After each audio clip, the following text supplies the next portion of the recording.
कि what Bengal thinks today India thinks tomorrow. तो जैसा कि आपने यहाँ पे बिहार का मेंशन किया, और बिहार में अगर हम देखें तो नालंदा भी एक टाइम पे हुआ करता था। Exactly. पूरे वर्ल्ड से लोग वहाँ पे पढ़ने आते थे, स्कॉलर्स आते थे। तो जैसा कि आपने अभी बीच में एक बेरोजगारी का मेंशन किया था, हाँ, तो अभी जैसे कि हम देख रहे हैं कि जो एजुकेशन सिस्टम है, सब यही कोट कर रहे हैं कि एजुकेशन सिस्टम की वजह से बेरोजगारी है। तो जो आप एजुकेशन सिस्टम लाने की बात कर रहे हो, तो उससे ये वाला मुद्दा खत्म होगा। तो आप किसी के थॉट को वो जनरलाइज कर देते हो कि तुम भी सोचो और उस क्वेश्चन का आंसर लिखो ही लिखो एग्जाम पे, है ना। ये आपको मतलब प्रेशराइज कर देंगे वो करने के लिए, और यहीं पे आपके ब्रेन का काम करना खत्म हो जाता है। जो 15 एपिसोड्स का फाइनल एपिसोड होगा हमारा, उस फाइनल एपिसोड में आप as a chief guest Elon Musk को देखेंगे।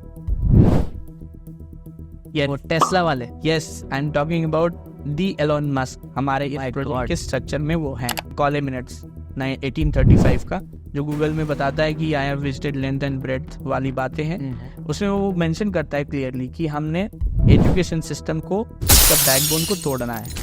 अगर हमने ये तोड़ दिया तो फिर इनकी बाकी चीज़ें ऑटोमेटिक खत्म हो जाएंगी, because they are hijacking your brain directly. जब आपके बुद्धि पे और दिमाग पे कब्जा हो गया तो बाकी चीज़ें तो आप ऑटोमेटिकली खराब कर दोगे ना। उनको आसानी से आपसे लेने में कोई दिक्कत नहीं होगी। आप उनके जो गुलाम वाली बात मेंशन होती है वो तो बाद में आती है, पहले वो ये स्टेप है, उसके बाद आप बनते हो गुलाम।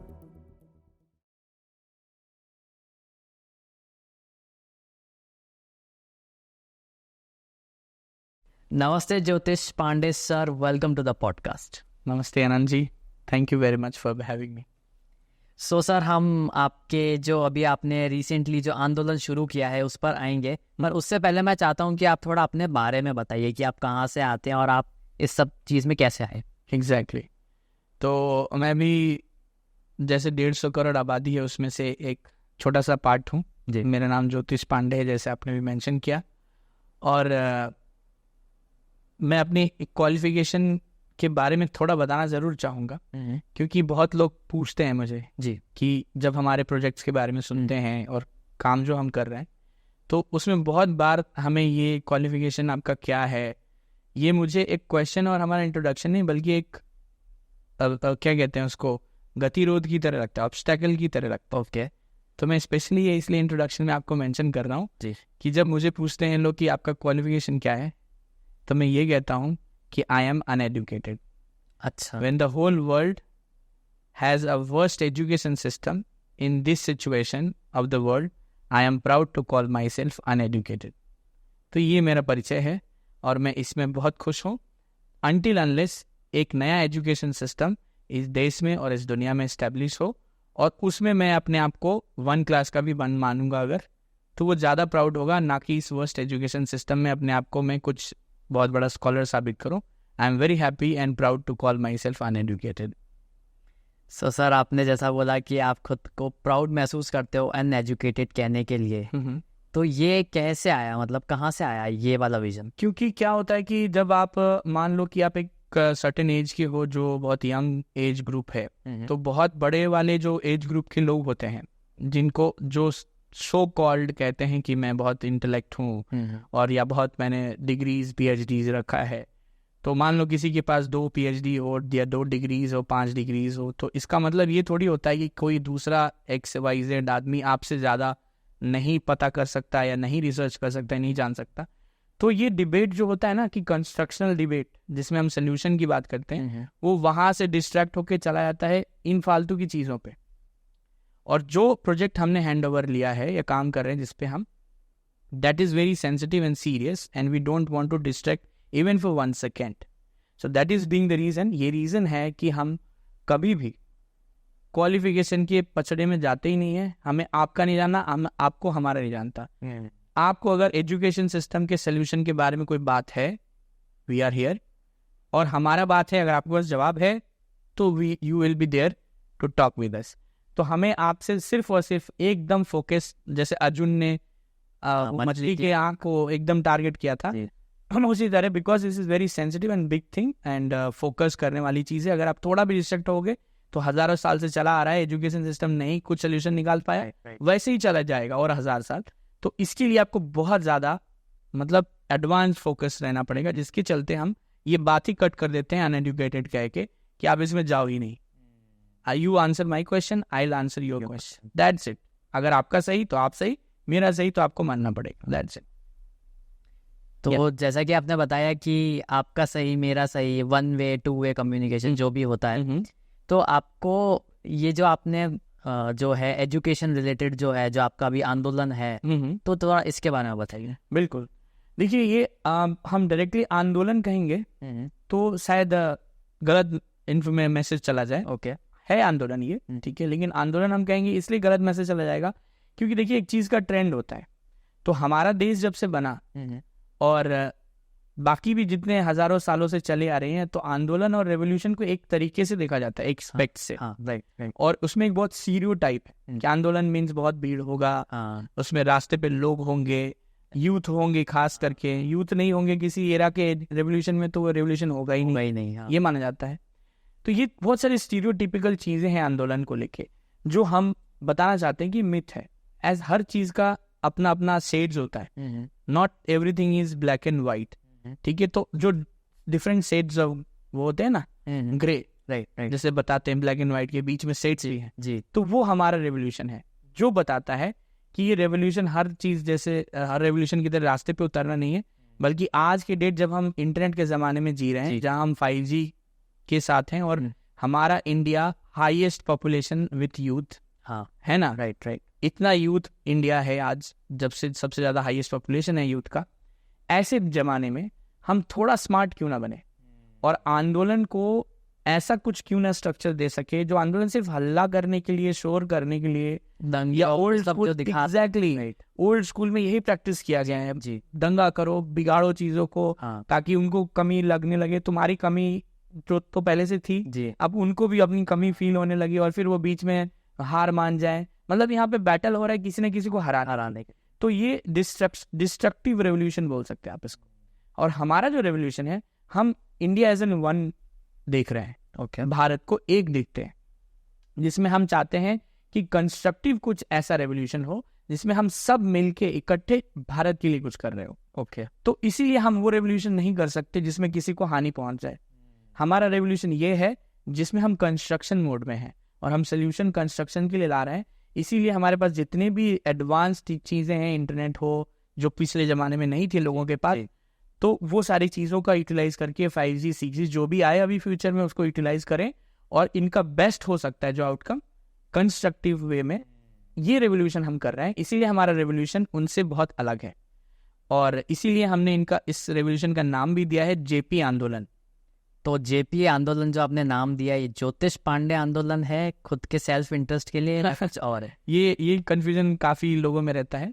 जब से हमने स्टार्ट किया ये प्रोजेक्ट, अभी हमारा ये प्रोजेक्ट करीब 10 साल का हो गया. अच्छा, तो जिसमें सिर्फ 4 years डेडिकेटेड रिसर्च वर्क था.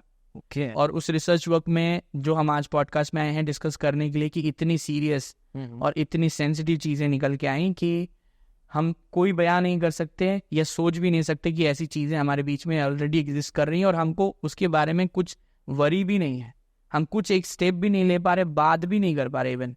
तो ऐसे सिचुएशन के बीच में इसका आना बहुत बड़ा एक स्टेप बोल सकते हैं हमारे यूथ की तरफ से, हमारे तरफ से, पूरे टीम की तरफ से. तो ऐसे में ये जो JP आंदोलन बात था ना, जब हमने इसके ऊपर भी ये नाम बस ऐसे रखा नहीं हुआ है JP आंदोलन, इसके ऊपर भी बहुत रिसर्च है. थोड़ा बताइए. हाँ जरूर, उसी पे बताना. जैसे आपने बोला ज्योतिष पांडे, बिल्कुल ज्योतिष पांडे नहीं है. ओके, ये रिलेट करता है क्योंकि मैं फाउंडर हूँ. तो हमारी पूरी टीम का ये सोचना था कि सर जैसे जयप्रकाश नारायण आंदोलन आपने देखा था, इंडिया का सबसे बड़ा आंदोलन, इंडिया बनने के बाद सबसे बड़ा अगर भारत देश में कोई आंदोलन हुआ तो जयप्रकाश नारायण JP आंदोलन था. वो बिहार से ओरिजिन हुआ था और पूरे देश में बहुत बड़ा हुआ, तो वो उनके नाम पे था. तो हमारी टीम का भी यही कहना था कि भाई आप भी अगर फाउंडर हो तो आप क्यों नहीं JP आंदोलन ज्योतिष पांडे के नाम से जोड़ देते हो. अच्छा, मैंने कहा कि आपको JP आंदोलन पसंद है, रिसर्च में आपने किया क्योंकि ये बड़ा आंदोलन रहा है और फिर ये दूसरा बड़ा आंदोलन होगा जो इस सोल्यूशन निकाल के इस प्रॉब्लम को एंड करेगा. ओके, यहाँ तक तो मैं रिलेट करता हूँ, लेकिन आंदोलन कभी किसी ज्योतिष पांडे का नहीं हो सकता.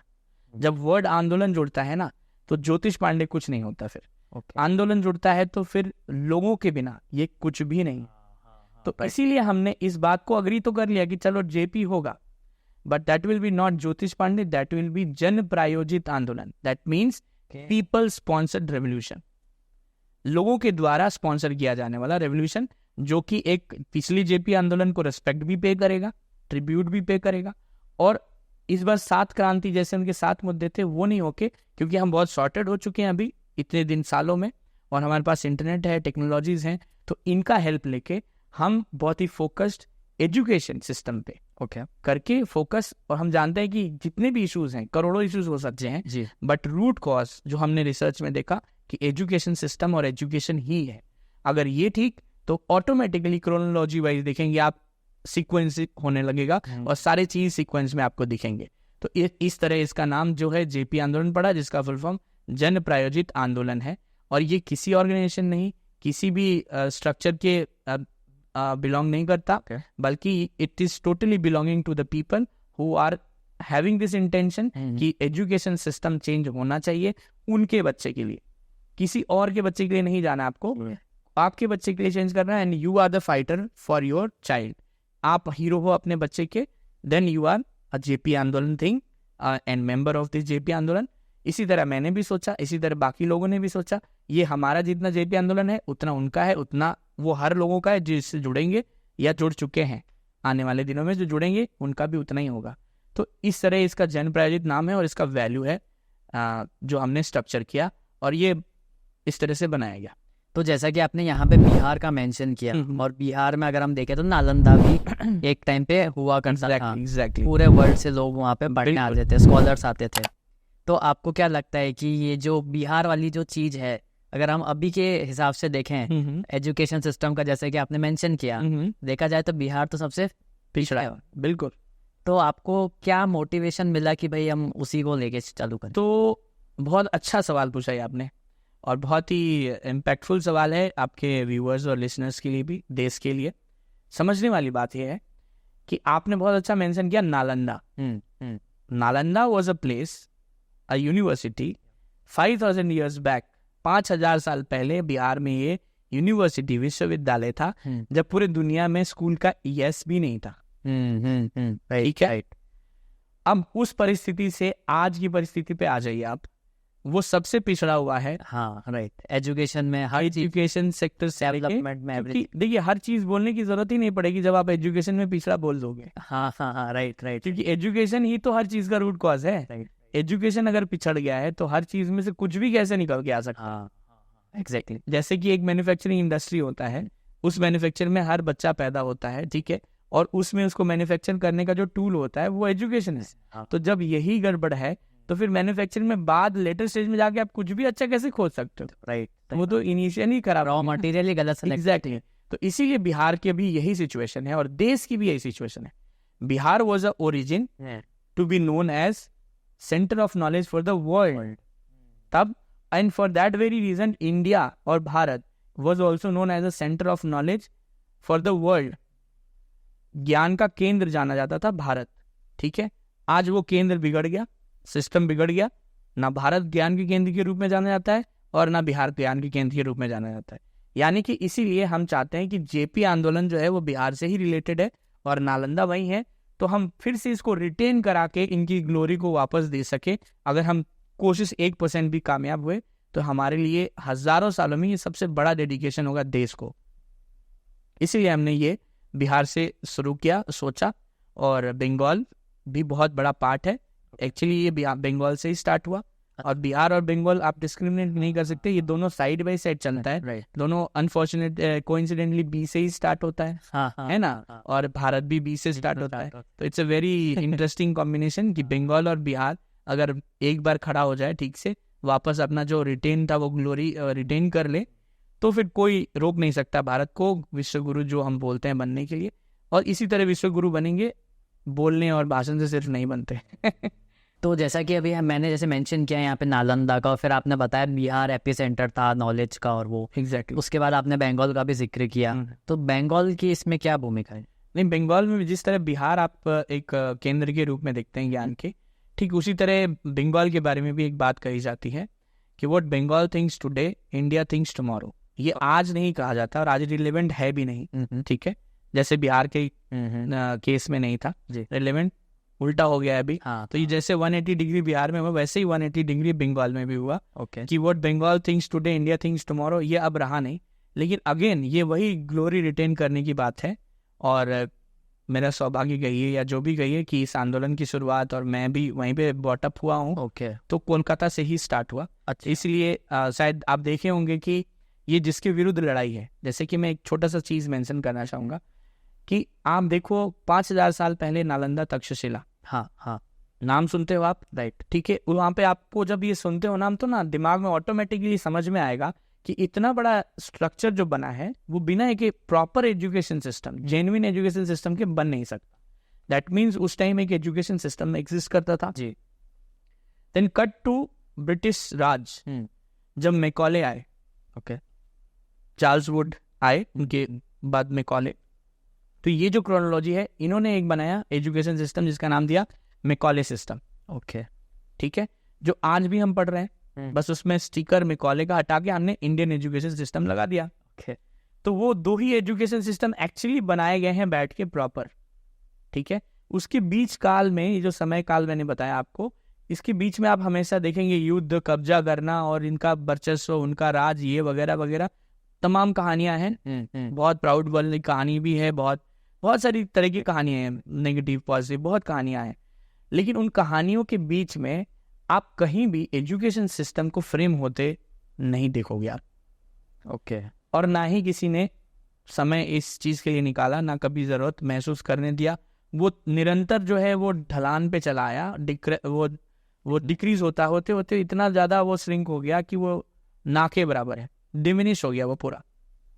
अब इस जगह पे ये लूप होल को बहुत सारे रूलर्स आए इंडिया में रूल करने के लिए, मारा पीटा, कुछ साल रहे भी, लेकिन परमानेंटली तो नहीं रह पाए। हाँ हाँ। लेकिन एक रूलर आया और वो परमानेंटली आज भी है। अच्छा। और वो है ब्रिटिश राज। हाँ हाँ हाँ। तो ब्रिटिश राज जब आया तो उसने भी बहुत तरीके अपनाए, उनकी तरह, इन्वेडर्स की तरह मारना पीटना, खजाने लूटने वगैरह बहुत कुछ किया, बहुत तीरम लगाया, डिवाइड एंड रूल तक भी यहाँ तक पहुंच गया, जिसका आप इफेक्ट देखते हो आज इंडिया पाकिस्तान। राइट। बहुत कुछ हुआ। लेकिन जो सबसे इम्पैक्टफुल और सबसे रूटेड जो इम्पैक्ट था ब्रिटिश राज का, वो था एजुकेशन सिस्टम पे हमला। उन्होंने वो लूप होल ढूंढ निकाला। खासकर मैं मैकॉले को इसके लिए अप्रिशिएट करना चाहूंगा ऑन बिहाफ ऑफ ब्रिटिश राज। हमारे तरफ से तो हमेशा कुछ बुराई सुनेंगे, लेकिन ब्रिटिश राज के लिए उन्होंने बहुत प्राउड काम किया कि उन्होंने एजुकेशन सिस्टम के लूप होल को ढूंढा। तो ढूंढा मतलब मैं ये नहीं कहना चाहता हूँ कि उनके पास बहुत आइडिया था एजुकेशन सिस्टम फ्रेम करने का, बिल्कुल नहीं। ये मैं ये बताना चाहता हूँ, और ये हमारे रिसर्च का पार्ट है। ये जो मैं बोल रहा हूँ आपको, मैं अपने मन से एज्यूम करके नहीं बोल रहा हूँ, ये तो प्रॉपरली रिसर्च करके निकाला गया है, और ये वहाँ की बात है।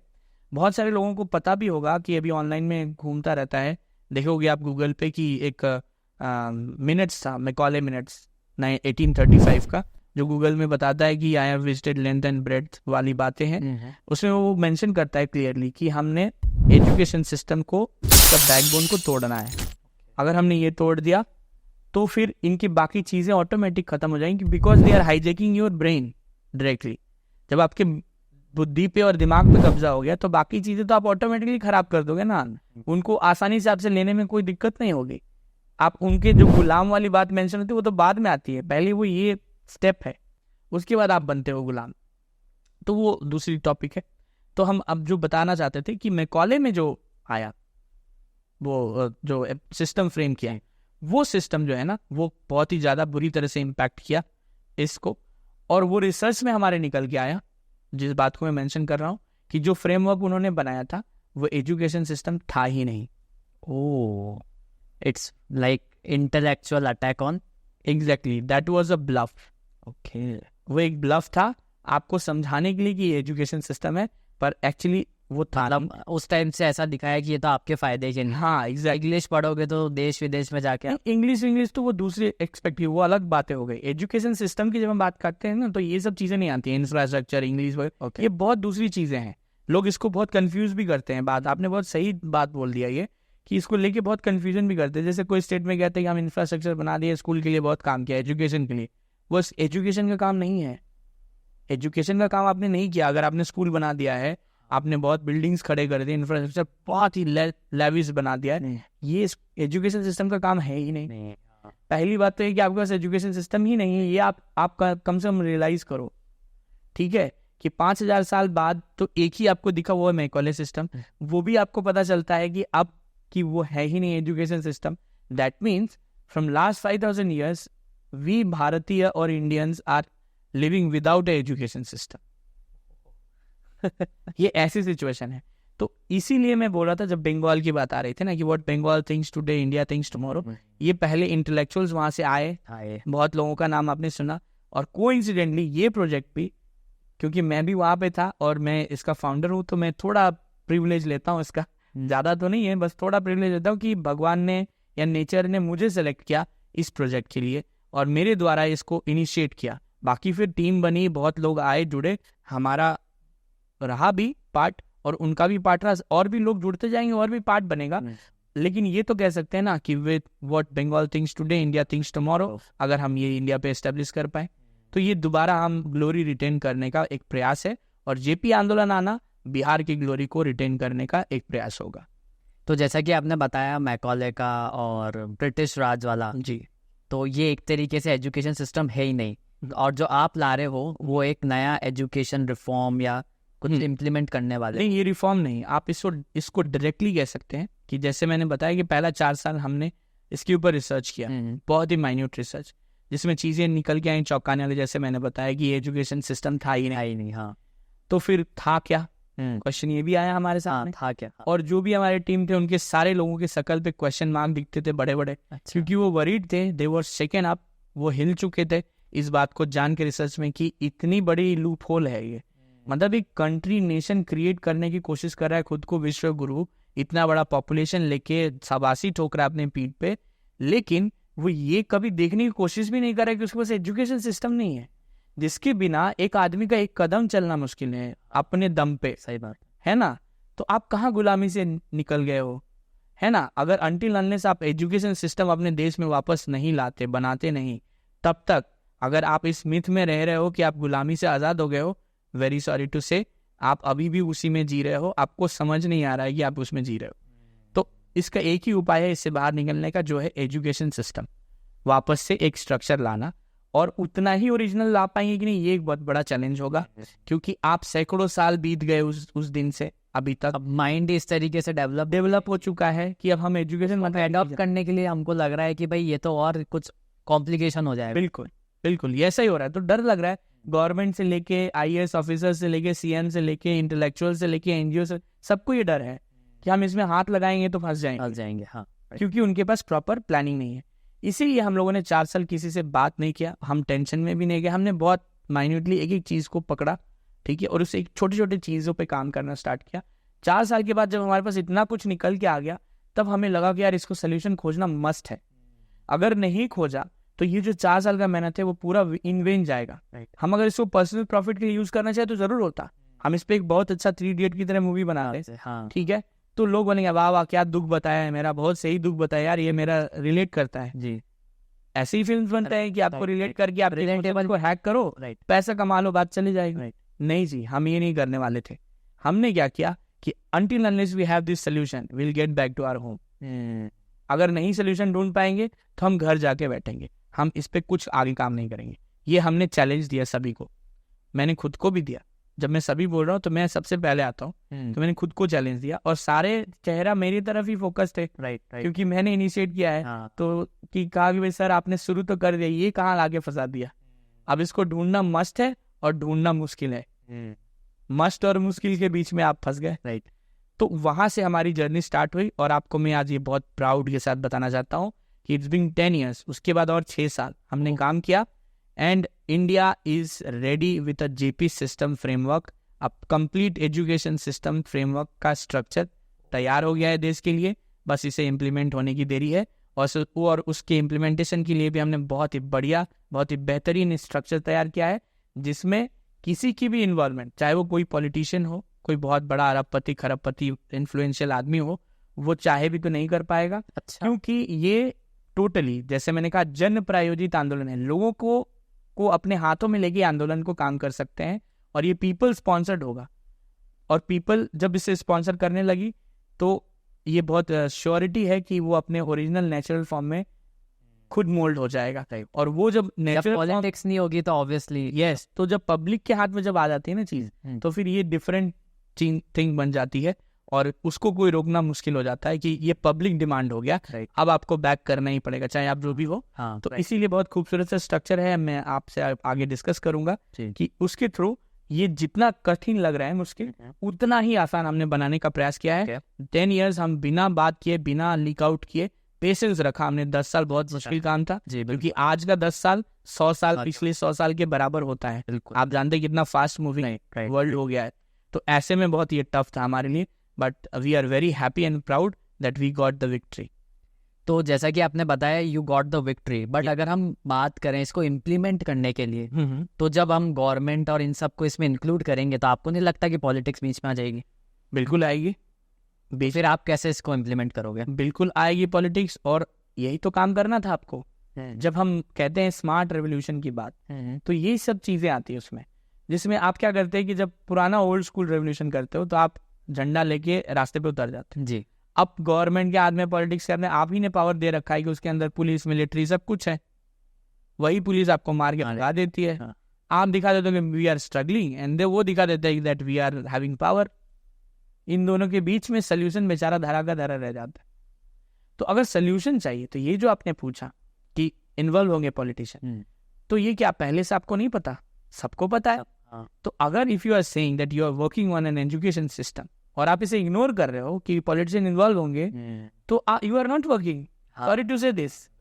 अगर आपको ये कॉन्शियस है, आपको जानकारी है कि पॉलिटिक्स इन्वॉल्व होगा, पूरी चीजें इन्वॉल्व होगी, दुनिया इन्वॉल्व हो सकता है शायद, ठीक है, क्योंकि आप एक ऐसे स्टेट हो अभी 150 करोड़ आबादी के साथ जिस सबकी नजर पे है, या तो ये, और सबसे खास बात है कि आप सबसे यंगेस्ट कंट्री हो, यंगेस्ट स्टेट हो, हैविंग हाईएस्ट यंगर पॉपुलेशन।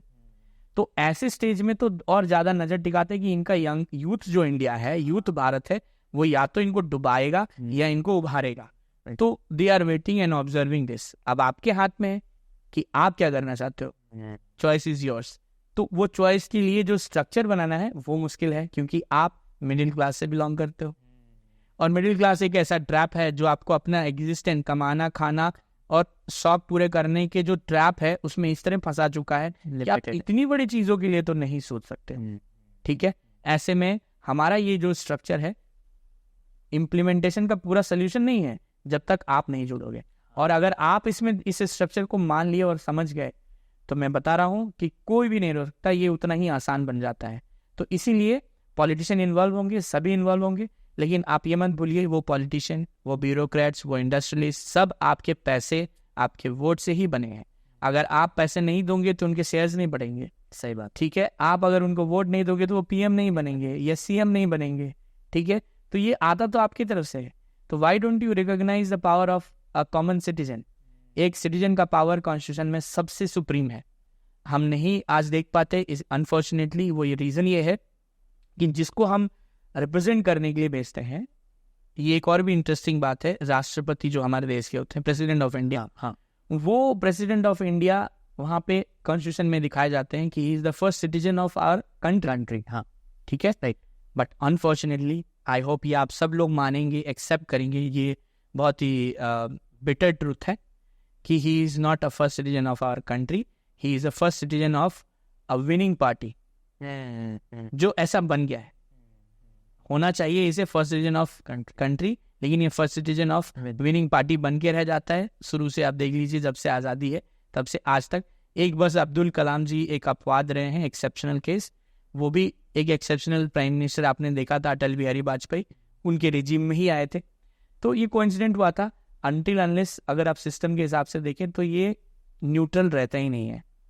लेकिन हमें, क्योंकि सिस्टम को हम रिस्पेक्ट करते हैं, इसीलिए हम उनको एक रिस्पेक्ट पे करते हैं और अभी भी करते हैं।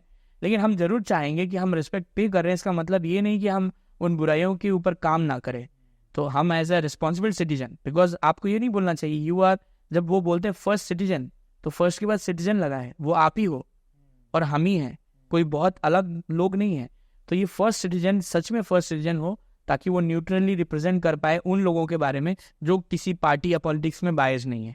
और जब ऐसा होगा तो आप देखोगे कि सिटीजन्स पावर जो असली होता है आप उसका इम्पैक्ट देखोगे, और वो इम्पैक्ट जब ये आप बोला ना आपने कि पॉलिटिशियन इन्वॉल्व हो गए या जो भी होंगे, होने दीजिए, वो लीड तो सिटीजन ही करेगा ऐसे केस में, अगर ये प्रवाह इधर से नहीं उधर से अगर आती है।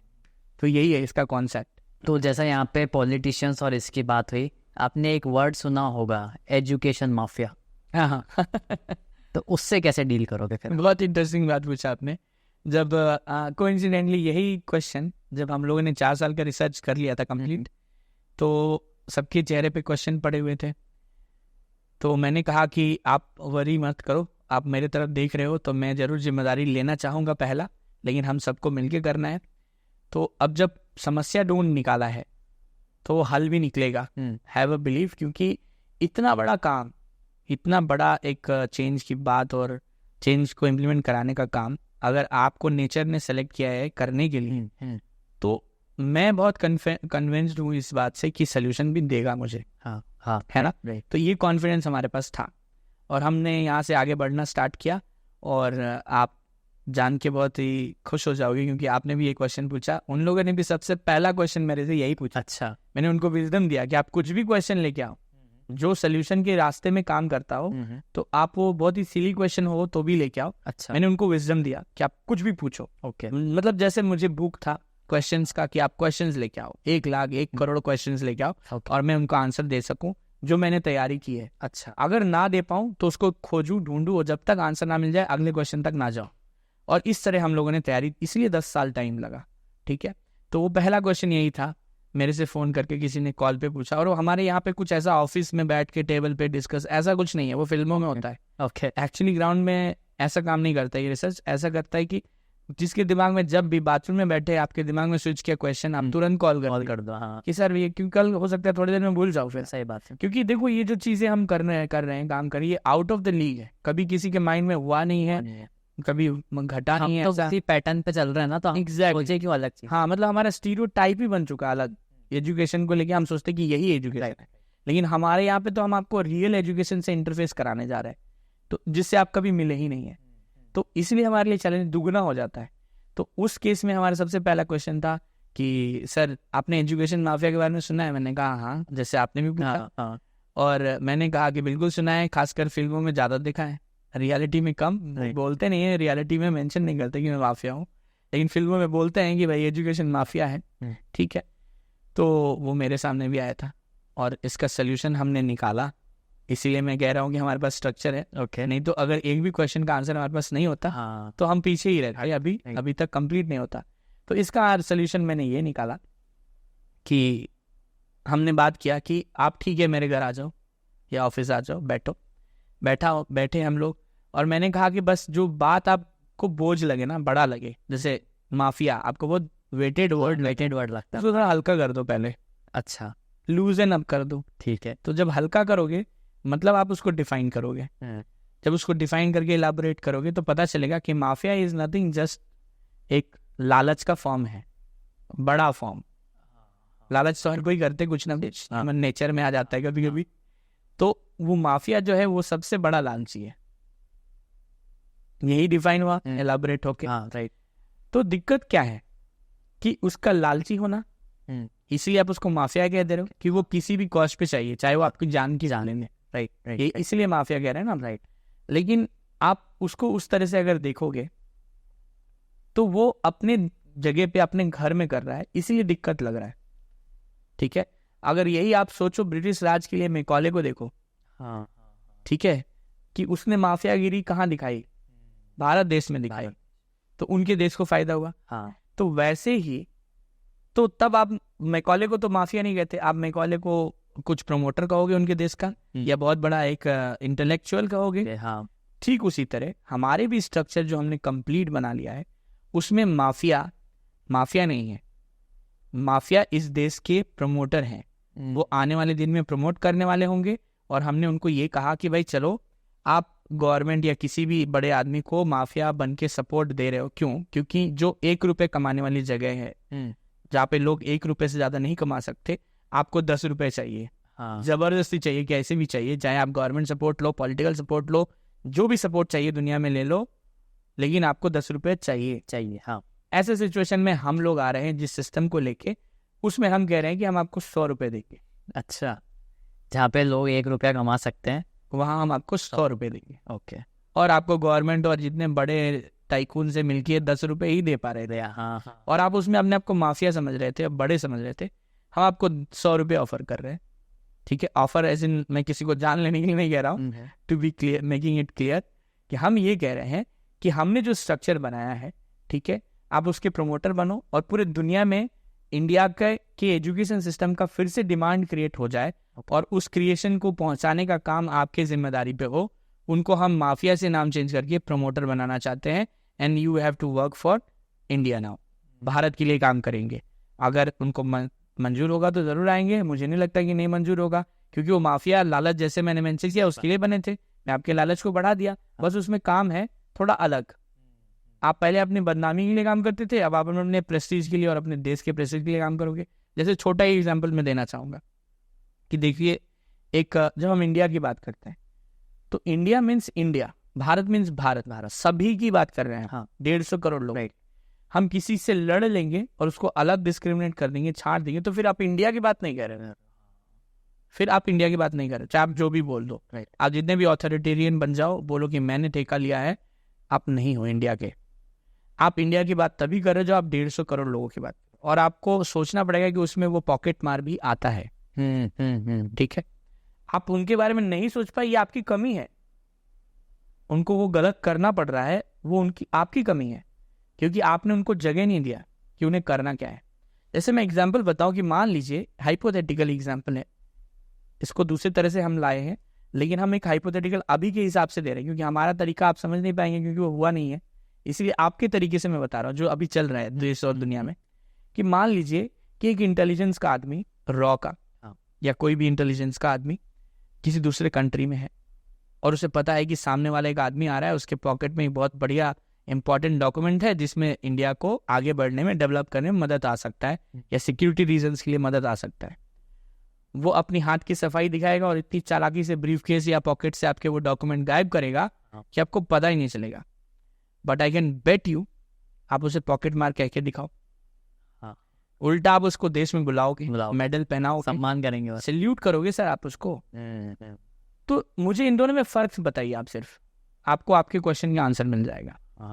सही बात है कि वही इंटेलिजेंस का काम वो भी कर रहा है जिसको आप पॉकेट मारी कह रहे हो, 2 नंबरी काम कह रहे हो, और वही इंटेलिजेंस का काम वो भी कह रहा है।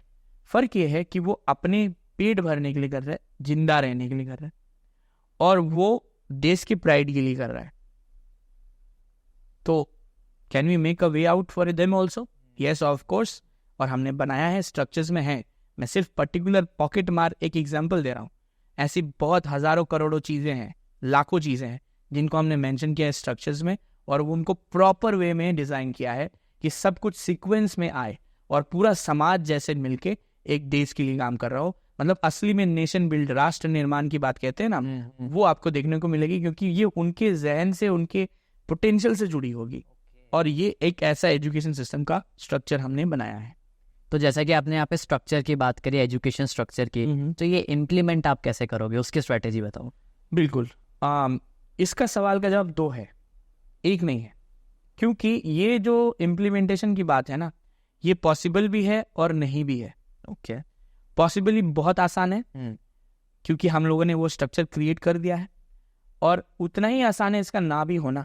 हाँ, ये हाथ में हमारे नहीं है। स्ट्रक्चर हमारे हाथ में था, हमने कंप्लीट किया, बहुत मेहनत किया इसके पीछे। जैसे कि आप स्ट्रक्चर की जो बात कर रहे हो, जैसे अभी न्यू एजुकेशन पॉलिसी का स्ट्रक्चर आया है 5+3+3+2 करके, तो वो कुछ वैसा है या कुछ अलग है? नहीं, वो ये सब चीजें तो है ही नहीं। मैं आपको पहली बात बता दूं। अच्छा, जो मैं वही बोला ना कि स्टीरियोटाइप बन चुका है। तो हम हमेशा उस चीज से रिलेट करके उस चीज को बोलते हैं। मैं आपको बता रहा हूँ कि ये चीज है ही नहीं। जैसे कि फॉर एग्जाम्पल मैं आपको बोलूँ कि ये एक रॉकेट है, ठीक है, तो आप जानते हो ये रॉकेट नहीं है, ठीक है, फिर भी मैंने आपको एस्टेब्लिश कर दिया है क्योंकि आप जानते नहीं थे कि रॉकेट होता कैसा है। मैंने आपको ब्लफ किया है, जैसे मैंने बोला, मैकॉले ने ब्लफ किया कि एजुकेशन सिस्टम है। मैंने स्टिकर लगा दिया रॉकेट, आप मान लिए रॉकेट, क्योंकि आपने देखा नहीं है अपने जीने के काल में, या आपने पूर्वजों के थ्रू नहीं सुना है जो आपके जनरेशंस गए हैं पिछले। तो अब आप ये रॉकेट सैकड़ों साल तक, 200-300 साल तक मानते चले आए हो, ठीक है, अब आपको कोई पूछे रॉकेट तो आप बोलोगे ये। अब मैं अगर एक आदमी मान लीजिए अलग कोई आदमी आता है कहता है कि नहीं ओरिजिनल रॉकेट ये नहीं है, सच में उसने रिसर्च किया है कि बहुत जमाने पहले, हजारों साल पहले रॉकेट था, ऐसे होता था, ठीक है, और आपको लेके आज के जमाने के हिसाब से वो नया मॉडर्न रॉकेट बनाया, क्योंकि पिछले साल पुराने टाइप का रॉकेट होगा, अब तो नया है, इंटरनेट है, सब कुछ है, मॉडर्न वर्ल्ड है, तो नया रॉकेट होगा। रॉकेट दोनों है, ये एकदम एडवांस रॉकेट है और वो एक लेके आया है। अब आप पूछोगे कि आपका रॉकेट इससे कितना अलग है, तो मैं क्या जवाब दूंगा? ये एग्जैक्टली वही आंसर है कि आप जो एजुकेशन सिस्टम में क्लास और लेवल की बात कर रहे हो, इस एजुकेशन सिस्टम जो जेन्युइन हमने बनाया है, जिसको हम कह रहे हैं कि रियल एजुकेशन सिस्टम, और पुराने एजुकेशन सिस्टम जिसको हम कह रहे हैं फेक एजुकेशन सिस्टम, ये सच में फेक है, इससे कुछ रिलेशन इसका नहीं है, और ये सच में ओरिजिनल है।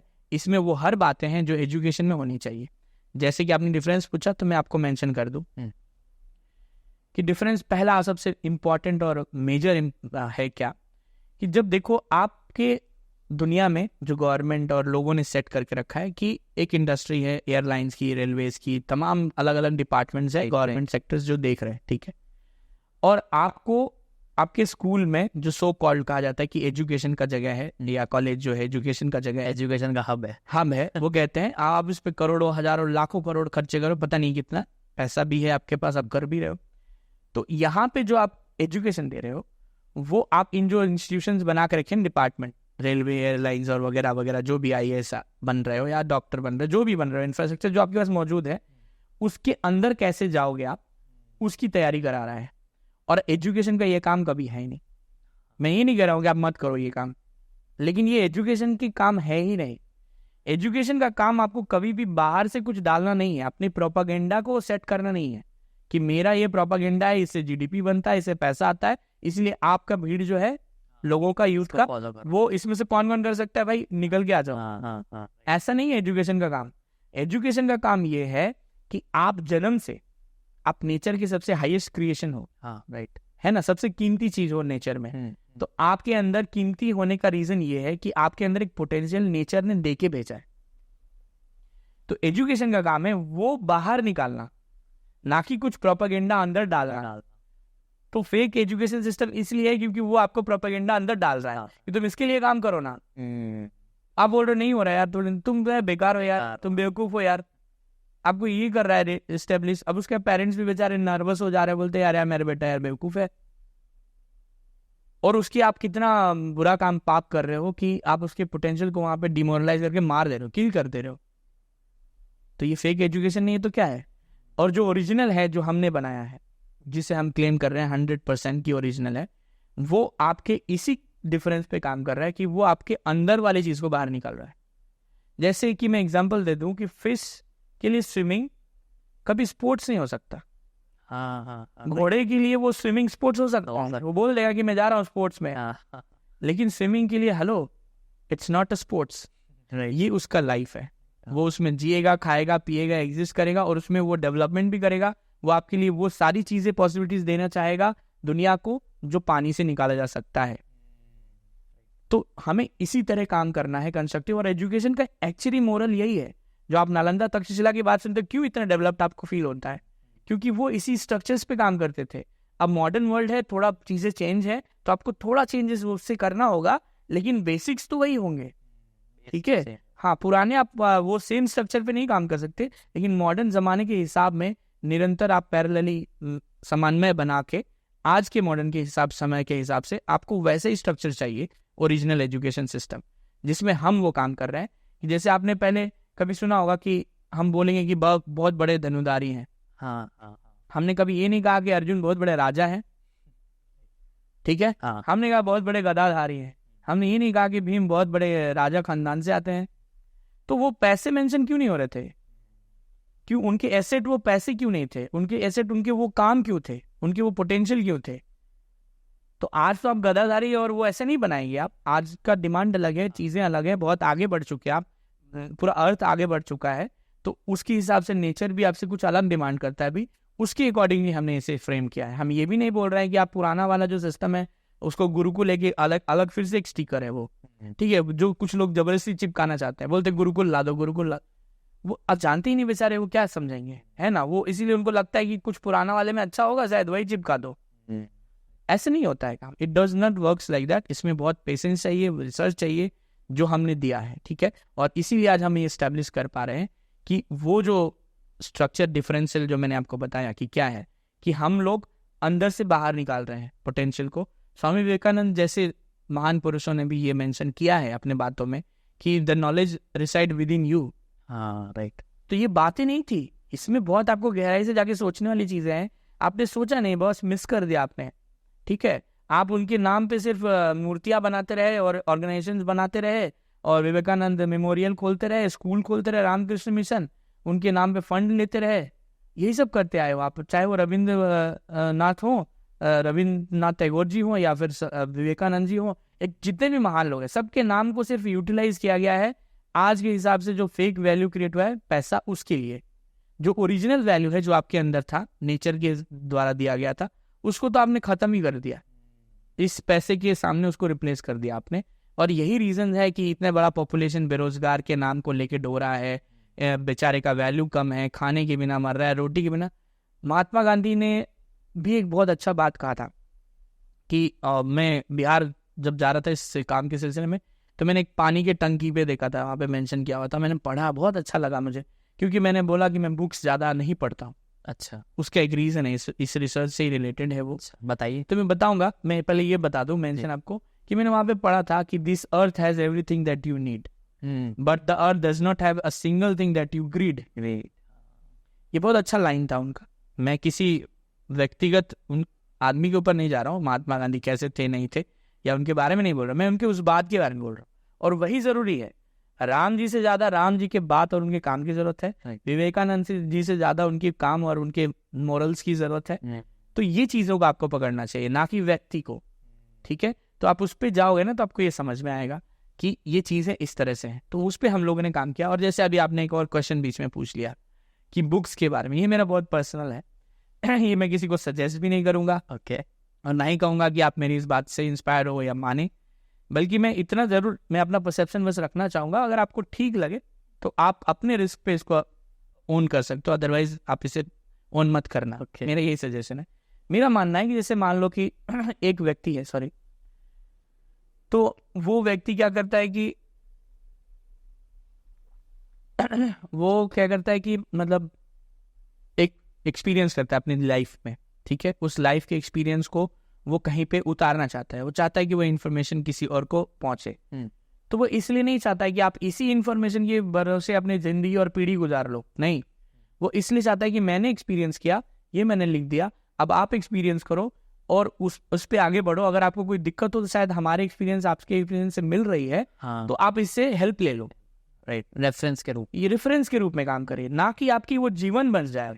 तो जब स्कूलें और एनसीईआरटी और पता नहीं क्या क्या ऑर्गेनाइजेशन जो बनती हैं और जो बुक को एस्टेब्लिश करती है कि ये इन जनरल हो गया, सबको पढ़ना है, तो यहीं पे वो गलती स्टार्ट हो जाती है। तो आप किसी के थॉट को वो जनरलाइज कर देते हो कि तुम भी सोचो और उस क्वेश्चन का आंसर लिखो ही लिखो एग्जाम पे, है ना। ये आपको मतलब प्रेशराइज कर देंगे वो करने के लिए, और यहीं पे आपके ब्रेन का काम करना खत्म हो जाता है। और जो उनके ब्रेन का काम किया हुआ चीज़ है, बस आप उसको कंप्यूटर की तरह मेमोराइज करते हो और वो एग्जाम्स में जाके वॉमिट करते हो। तो ये एजुकेशन का काम कहाँ दिखता है आपको? जब तक आपने अपना ब्रेन यूज नहीं किया, आपने क्वेश्चन करने का विजडम नहीं पाया, आज़ादी नहीं पाया, हो सकता है वो गलत भी हो क्वेश्चन, तो let it come in this way, no, कि वो डिबेट हो, उस पर बात हो, डिस्कशन हो, और आपको लॉजिक के साथ बताया जाए कि ये गलत है, तो आप मान लो गलत है। लेकिन पूछने ही नहीं दिया जाए तो फिर तो ये एजुकेशन शुरू ही नहीं किया आपने। एजुकेशन शुरू ही यहीं से होती है भाई, तो आपने शुरू ही नहीं करने दिया और आप कहते हैं आपके पास सिस्टम है। आई डोंट अंडरस्टैंड कि आपके पास सिस्टम है। तो ये बुक का कहानी है। मैं मानता हूँ कि आपको बुक से ज़्यादा प्यार नहीं करना चाहिए, आपको अपनी एक्सपीरियंस, आपको अपनी नेचुरल कॉल क्या कहती है उस पर ज़्यादा रियलाइज करना चाहिए। जो स्ट्रक्चर हमने बनाया एजुकेशन सिस्टम का, वो पूरी तरह इसी को मदद करती है, हेल्प करती है ये करने में आपको, कि आप अपने इनर कॉल को सुन सके, उस पर काम कर सके। और जब काम करोगे आप, ऑटोमेटिकली चीज़ें अपने सीक्वेंस में आने लगेंगी और आप क्वेश्चंस करोगे, आप वैलिड आंसर्स पाओगे, नहीं होगा तो ढूंढने का अलग अलग प्रोसेस ढूंढोगे। और यही प्रोसेस होता है एजुकेशन लेने का। ये कभी नहीं होता कि हम पहले से बुक सेट कर दिए, क्वेश्चन भी सेट है, आपको बस जाना है उसमें फॉर्मेलिटी करने की, उसको रट लो और एग्जाम में नहीं दे पाए तो फेल, तुम किसी काम के नहीं हो। ये क्या हो रहा है भाई? ये तो उनके लिए था कि उन्होंने रेलवे बनाया था ब्रिटिश ने और चीज़ें इंडस्ट्रीज खोली थी, तो इसमें हमें चाहिए ही चाहिए लोग। तो ये उसकी तैयारी है प्रोपागेंडा को फुलफिल करने की, आपकी चीज को फुलफिल करने के लिए नहीं है। तो पोटेंशियल यहाँ पे किल हो जाता है। तो जैसा कि आपने अभी बीच में एक बेरोजगारी का मेंशन किया था, हाँ। तो अभी जैसे कि हम देख रहे हैं कि जो एजुकेशन सिस्टम है, सब यही कोट कर रहे हैं कि एजुकेशन सिस्टम की वजह से बेरोजगारी है। तो जो आप एजुकेशन सिस्टम लाने की बात कर रहे हो, तो उससे ये वाला मुद्दा खत्म होगा? बिल्कुल होगा, ये पूरी तरह से रिलेट करता है। डिफेंड करिए अपने इस आंसर को। मैं बिल्कुल करूंगा, I am always present for my defence. मैंने आपको शुरू में कहा कि मुझे तो क्वेश्चंस की भूख है, मैं तो नए क्वेश्चंस ढूंढता हूँ। आप जो पूछ रहे हैं ये बहुत कॉमन हो गया है मेरे लिए, अभी पिछले 10 साल से काम कर रहा हूँ और ये चीजें बहुत कॉमन क्वेश्चंस है भी, स्ट्रांग है ना, लोग पूछेंगे। मेन जो सिंपल जो है दिमाग में, ये तो आई जो एजुकेशन हमको मिली हुई है, बिल्कुल हाँ, से यही सवाल आप अलग सोच ही नहीं पाओगे, उस तरह ही आपको डिजाइन किया गया एजुकेशन सिस्टम द्वारा। तो आपका भी क्वेश्चन यही है और ये मेरे लिए कॉमन क्वेश्चन है। अभी तक आउट ऑफ लीग क्वेश्चन ज्यादा आए नहीं है, कुछ आते हैं इधर उधर से। तो ये भी क्वेश्चन का आंसर ये है कि देखिए एजुकेशन के साथ पूरी तरह आपका एम्प्लॉयमेंट और आपका एजुकेशन जो है ना, बेरोजगारी और बातें हैं जो रिलेट करती हैं। क्यों करती हैं, पहले ये बात आप समझ लो जी, फिर आपको आएंगे कि हम सोल्यूशन कैसे दे सकते हैं। कि एक मान लो कि आप 10 करोड़ बेरोजगार है, एक हाइपोथेटिकल स्ट्रक्चर बना लो आप, ठीक है, कि ये 10 करोड़ बेरोजगार है, इसका 2 एंड है, ठीक है, एक ये एंड है एक्सट्रीम एंड और एक है स्टार्टिंग है, ठीक है। तो अब हम सरकार हो या जो भी इस पे काम कर रहे हैं, एनजीओ वगैरह जो भी कर रहे हैं, जिस भी तरीके से कर रहे हैं, मैं उनमें स्पेसिफिकली नहीं जा रहा हूँ, मैं ऑन द होल बोल रहा हूँ। वो क्या काम कर रहे हैं इस एंड पे, हाँ, इस एंड पे काम क्या कर रहे हैं वो, कि वो कोई कहता है हम 2 करोड़ नौकरी दे देंगे, हाँ, राइट। कोई कहता है हम 5 लाख नौकरी दे देंगे, स्टेट में कहता है, कोई कहता है हम 10 लाख दे देंगे, अपने अपने हिसाब से क्लेम कर रहे हैं। ये ब्लफ है, ओके, ये सारे ब्लफ है। कोई भी हो वो XYZ, किसी भी कोई भी आदमी आगे गएगा हम आएंगे तो ला देंगे या कोई कर देंगे, हमको वोट दो, हमको जिताओ तो हम बना। सॉरी, आपके लिए कोई कुछ नहीं कर पाएगा। अगर आप इसे मान ले रहे हो तो आप बहुत बड़े वहम में हो, क्योंकि हमने रिसर्च किया है, हमें पता है कि ये एक्चुअली है क्या। okay. तो इस एंड पे जो आप काम करते हो, 2 करोड़ मान लो कि मैंने मान लिया कि आपने दे दिया, चलो कितना खुश हो जाओगे आप? बहुत खुश, इंडिया तो नाचने लगेगा, हाँ, 2 करोड़ जॉब, जो कि नहीं होगा। फिर भी मैंने बोले चलो आप मान लो कि 2 करोड़ मिल गया, किसी भी इस गवर्नमेंट ने आया, कोई आया दूसरा आएगा वो दे दिया, कोई भी दे देगा, स्टेट का दे दिया, मान लो आपने 2 करोड़ नए पैदा कर दिए हैं, राइट। तो आप 10 करोड़ वाला स्ट्रक्चर वापस से रिक्रिएट कर दिए, क्योंकि 2 करोड़ आप एक दिन में तो ढूंढ नहीं पाओगे, उनको दे नहीं पाओगे। नॉर्मल प्रोसेस भी अगर एम्प्लॉयमेंट का करोगे तो भी उसमें कितना टाइम लगता है, बात है। तो यहाँ तो और डिले हो रहा है, 1 साल का चीज 4 साल, 5 साल, 10 साल लग जा रहे हैं, राइट। तब तक तो बेचारे क्राइटेरिया से भी बाहर हो जाते हैं कुछ लोग, एज लिमिट से, राइट। तो या तो आप उनको एज लिमिट से बाहर करके वेट करवा के कर दे रहे हो, या फिर आपके पास है ही नहीं कोई सोल्यूशन, ठीक है। और अगर आप दे भी देते हो हाइपोथेटिकली, मैं सोच लूँ थोड़ी देर के लिए, जो कभी नहीं है, अतिशयोक्ति है ये, तो 2 करोड़ ऑलरेडी फिर से क्रिएट हो जाता है उतने टाइम स्पैन में, शायद ज्यादा भी हो जाए, राइट। पॉपुलेशन तो बहुत बढ़ रहा है, स्पीड में बढ़ रहा है, राइट, बहुत हाई स्पीड में चल रहा है पॉपुलेशन। मतलब आप सोच लो इतना, आपकी 15 लाख सिर्फ बर्थ रेट है हमारा पर ईयर, हाँ, राइट। ये 2000 कितने पहले के 19 या 20 की सेंसस की बात नहीं कर रहा हूँ, अब तो आज 24 हो गया, अभी और पता नहीं कितना बढ़ गया होगा, सही बात है। तो अब समझ के देखो आप कि ये एक एक्सट्रीम एंड हो गया, और हमारा जो काम है, हम क्यों कह रहे हैं कि हमारे पास सोल्यूशन है, हम उसके यहाँ स्टार्टिंग पे काम कर रहे हैं, ओके। क्योंकि ये 10 करोड़ की जो बेरोजगारी है, जब तक आप रेस्ट्रिक्ट नहीं करोगे, मतलब इसको बांध के इकट्ठे एक जगह नहीं रखोगे कि इसको ये एक प्रॉब्लम है, अलग सोल्यूशन करने का, हाँ, ये एजुकेशन सिस्टम में पहले आप काम करोगे तो इसका जो स्टार्टिंग एंड है वो बंद हो जाएगा, हाँ, और बेरोजगार वाली पैदा ही नहीं करेंगे आप।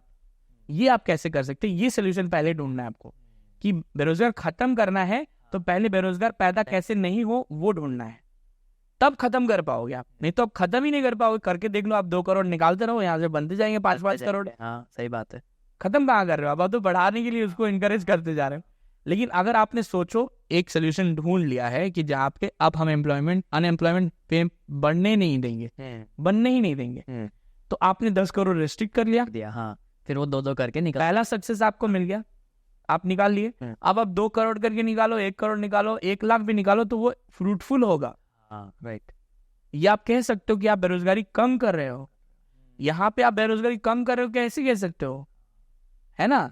तो ये फ्रूटफुल है कि बेरोजगारी कम हो रहा है, 1 लाख 100 भी अगर हो रहा है ना, तो 100 कम हुआ, सच में हुआ, राइट। और अभी 2 करोड़ भी अगर कर लो, जो कि नहीं हो सकता, तो भी नहीं कर रहे हो आप। तो हम इसलिए इस पे हम कह रहे हैं, क्लेम करें कि हम कर रहे हैं, इसलिए कर रहे हैं। और आपको मैं सरप्राइजिंगली बताऊं, हमारे पास ये 10 करोड़ का सोल्यूशन है।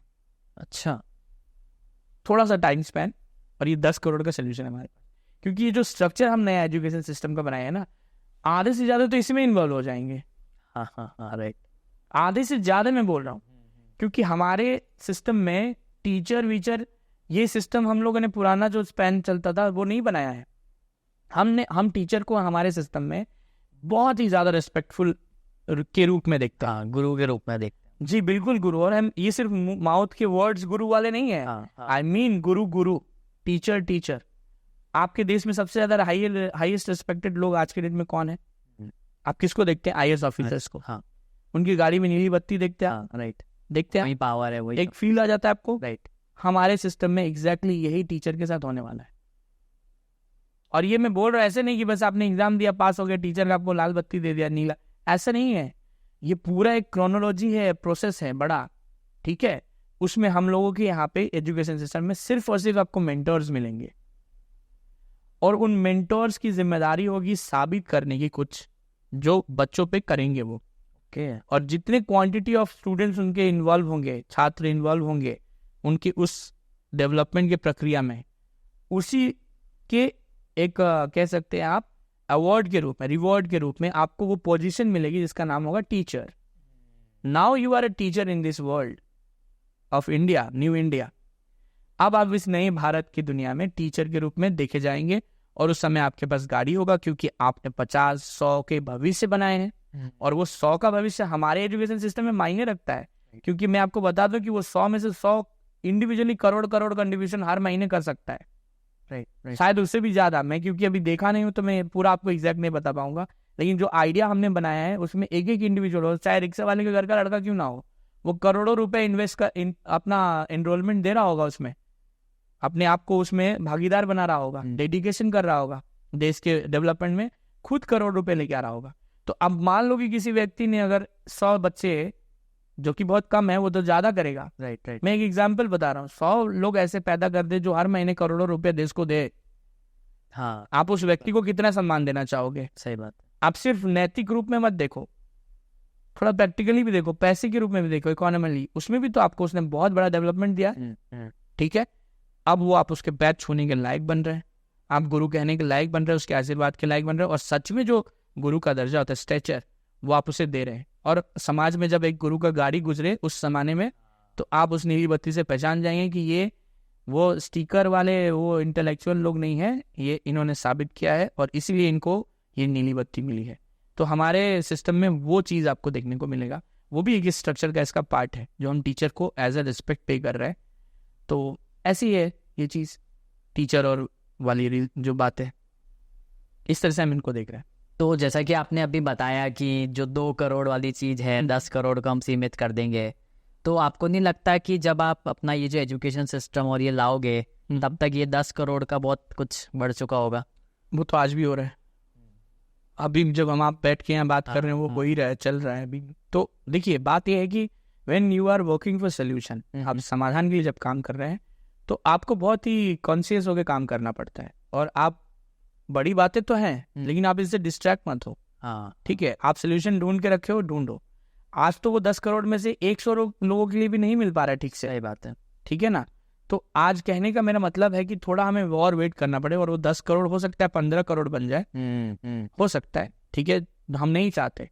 और है ना, जैसे कि आपने अभी 2 करोड़ का जैसे बनाया, तो अभी रिसेंटली मैंने एक स्टेटमेंट देखा था जिसमें ऐसा था कि भाई हमने 2 करोड़ लोगों को नौकरियां दी, और आप कह रहे हो कि भाई ये तो पॉसिबल ही नहीं है, हाइपोथेटिकली पॉसिबल भी नहीं है, नहीं है तो कैसे ये मतलब क्लेम कर रही है सरकार इस चीज? बात ये आपको तब समझ में आ जाएगी जब आप नौकरी को ठीक से समझ लोगे कि नौकरी किसे कहते हैं। ओके, ठीक है, अगर आप उसे समझ लोगे, आपके तरफ से बताइए आपकी क्या डेफिनेशन है नौकरी? बिल्कुल, मैं बता सकता हूँ कि मान लीजिए मैं अपना पैसा छोड़ दीजिए, जो मैंने गवाया हमारे लिए इंपॉर्टेंट है, आज के डेट में बना दिया गया है पैसे को इतना इंपॉर्टेंट, बैरियर आ जाता है, फिर भी मैं उसे छोड़ देता हूँ, फिर भी थोड़ी देर के लिए मैं छोड़ देता हूँ, जो सबसे इंपॉर्टेंट चीज़ है, फिर भी मैं छोड़ देता हूँ। आपका समय आपने 15 साल दे दिया, ठीक है, किस चीज़ के लिए? उस एक चीज़ के लिए जो आप तैयारी कर रहे थे, और आपकी उस तैयारी में नहीं मिली। बहुत सारे आईएएस हाँ जो लोग हैं या यूपीएससी की तैयारी कर रहे हैं, हाँ बचपन से सपना देख के बड़े हो रहे हैं, डॉक्टर बनने की तैयारी कर रहे हैं, नीट का केस अभी आपने देखा ही रिसेंट में, सपना देख रहे हैं, एक लॉन्ग एक्सटेंडेड ईयर्स उन्होंने अपने लाइफ का खत्म कर दिया, समझो अपना लाइफ ही खत्म कर दिया, क्योंकि इसके बाद तो लाइफ का अगला स्टेज आ जाता है। असली लाइफ तो ये अब जो जीना था वो खत्म कर चुके। किस चीज के लिए? वो एक पर्टिकुलर पर्पस के लिए जो आप चाहते थे, जो कि आपका प्रॉपर हो सकता है नहीं हो पोटेंशियल से रिलेटेड, फिर भी क्योंकि डिजाइन हुआ है इस तरह एजुकेशन सिस्टम, माहौल और समाज, कि आप उसमें डिस्ट्रैक्ट हो गए, चाहे उसके पैसे से, चाहे उसके फेम से, कुछ भी देख के, उस पर्टिकुलर आईएएस ऑफिसर या डॉक्टर या इंजीनियर के देख के, यार ये पैसा कमा रहा है, लाविश लाइफ है, बीएमडब्ल्यू है, बंगलो है, वो देख रहा है। हाँ, इससे वो इन्फ्लुएंस हो गया या कोई भी रीजन से इन्फ्लुएंस हो गया, चलो मैं उसके भी एक्सेप्ट कर लेता हूँ, जो कि गलत था। इन्फ्लुएंस होकर इस तरह नहीं करना चाहिए यंगस्टर्स को। फिर भी आपके पास वे आउट नहीं है तो होंगे ही वो।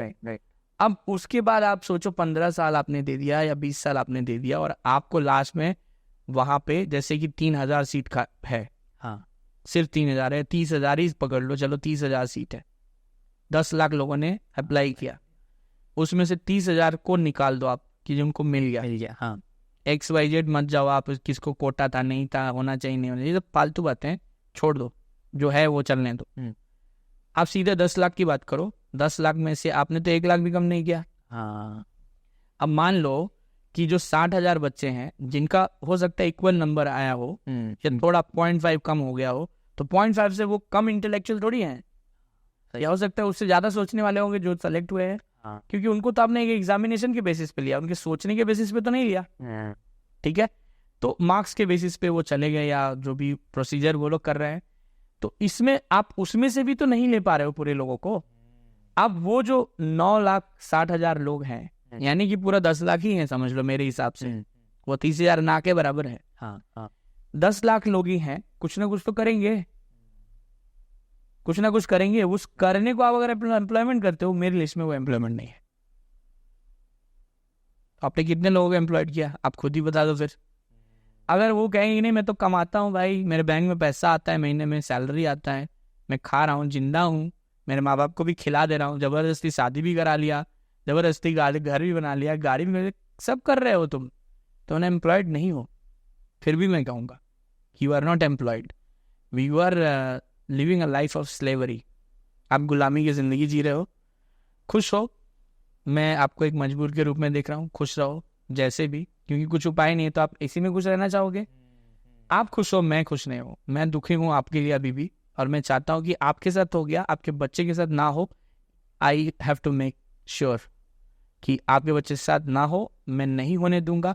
बस अगर कुछ कमी रह गई है इसके बीच में तो आपके सपोर्ट की, अगर आप सपोर्ट कर दो तो ये जितने बातें मैं कह रहा हूँ ये आपके ग्राउंड रियलिटी में दिखेगा, आपके बच्चे के साथ दिखेगा। अगर आप मेरे साथ सहमत हो तो ज़रूर मेरा सपोर्ट करोगे, और मैं उम्मीद करता हूँ कि बहुत जल्दी मुझे सपोर्ट मिल जाएगा जितना मुझे चाहिए एक्सपेक्टेड। मुझे 150 करोड़ सपोर्ट भी नहीं चाहिए, मैं आपको ये भी मेंशन कर दूँ, हमारे इस प्रोजेक्ट के लिए 150 करोड़ की आबादी देश में, मुझे पता है सबका अपना अलग अलग सोचना मत है, बहुत लोग इसको इग्नोर करेंगे या पता नहीं सीरियसली लेंगे, क्योंकि उनके बच्चे की बात है, शायद वो समझे और इसको सीरियसली लेंगे। जो सच में जूझ रहे हैं माँ बाप, उनको फील होता है कि एजुकेशन में कुछ होना चाहिए, वो जरूर हमसे रिलेट करेंगे और हमसे जुड़ेंगे जल्द से जल्द। लेकिन फिर भी मैं बोल रहा हूँ कि हमें 150 करोड़ का 1% होता है 1.5 करोड़ लोग, ठीक है, और उसका 1% होता है 1.5 लाख, वो भी नहीं चाहिए हमें। हमें सिर्फ 1 लाख लोग सपोर्ट के लिए चाहिए इस पूरे भारत से।